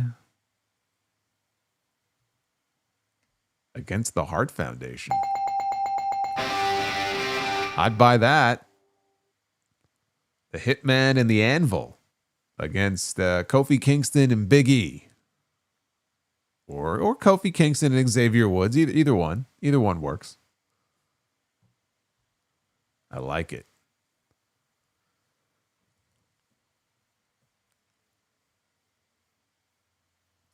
All right, the women's match is going to be a dog collar match. I don't know that there's ever been a women's dog collar match before.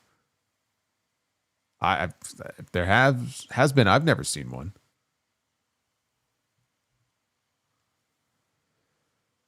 I don't know that a women's dog collar match would be acceptable. Just the visual of it in today's society. But let's see here. We have, oh boy. Oh my God, this is definitely not acceptable. Nikki Bella. Nikki Bella. We just got done talking about Nikki Bella. And what a wonderful match she had tonight with Stephanie Vaquer. Nikki Bella is going to be in a dog collar match. Stephanie is in here. Nikki Bella and Jamie Hayter in a dog collar match. No, we need to get Jamie Hayter in the ring for the Women's World Championship with Chris Statlander. That's what we need to be building to for Revolution or for Double or Nothing next year. I don't need to see her against Nikki Bella. That's not the match I want to see her in. All right, last one. Main event time. We have, oh my God, no, we're not doing this. I'm making an executive decision. We land on dog collar match again. We're not doing a double dog collar match. We're doing a loser leaves town match. That's it. Whoever loses is gone. Gone from the territory. I'll have to remove them from Be the Booker. All right, who's going home? Let's find out. Here we go. Be the Booker is over after the Wyatts. Oh no, the Wyatt Six has massacred the roster. The Wyatt Six. They have massacred the entire roster. Be the Booker is over. We were so close to having a loser leaves town main event. See, now everybody is going to turn heel on the Wyatt Six. They just ruined Be the Booker. Oh, man. You know, that happens sometimes. Yes, even Chad. They massacred everybody. We never... Boomerang says this Be the Booker was as bad as Survivor Series. I failed you. I tried to book a better card than Survivor Series. I failed you. Mike says Blood and Guts was way better than War Games. Not even close. Well, you certainly got a lot more blood in Blood and Guts. That's for sure. Super Pony. Why is nobody talking about Jay doing his entrance in the cage? What do you mean nobody? Do I look like a nobody to you? I spent 5 minutes talking about this. He said, what the fuck was that? If he beats LA Knight, people are going to lose it, and rightfully so. Now watch, they'll go do it just to piss people off. Yeah, I mean, no, just in terms of a final in the tournament, I mean, they would have to be absolutely brain dead to do Gunther and Jey Uso again. At least Gunther and LA Knight is a fresh match. And even that one, I'm not terribly excited for. But no, you cannot do Jey Uso and Gunther again. That is Triple H should have his booking card revoked if he does Gunther against Jey Uso. I have seen it enough times this year. I mean, they've already bungled this tournament anyway, but I have no interest in seeing that. I have less than zero interest in seeing that match.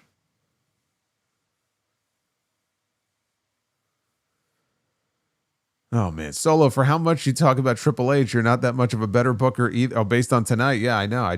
Based on what I just booked. Forget about it. I just booked myself right out of a territory with that card. Anyway, that's all I got. You guys killed it tonight. Almost 3 hours. Double Be the Booker, RSPW Rewind, brand new. I don't think I've done one in 3 years. Brand new one is on the way. I'll be working on that this week. You guys earned it. That should be fun. That should be fun. I've already rounded up a bunch of links to post. I mean, I have a list. I have a list that I pull from. There's only so many old posts that are still accessible that I haven't already covered, but I've got some for you. So we'll work on that.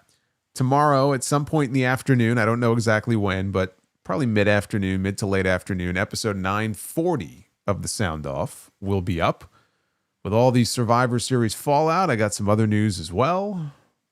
Talk Continental Classics. Seth Rollins and Becky Lynch made some headlines this week with an interview that they did. Ric Flair did too, for all the wrong reasons. So we'll get to all that. Hit that like button on your way out if you have not already done so. Help get us in the algorithm so more people will find the review. Be well. Stay safe. I hope you all had a very happy Thanksgiving. And I will see you for the Sound Off tomorrow and live for the Raw Post Show back here on YouTube on Monday night. So until then, take care, guys.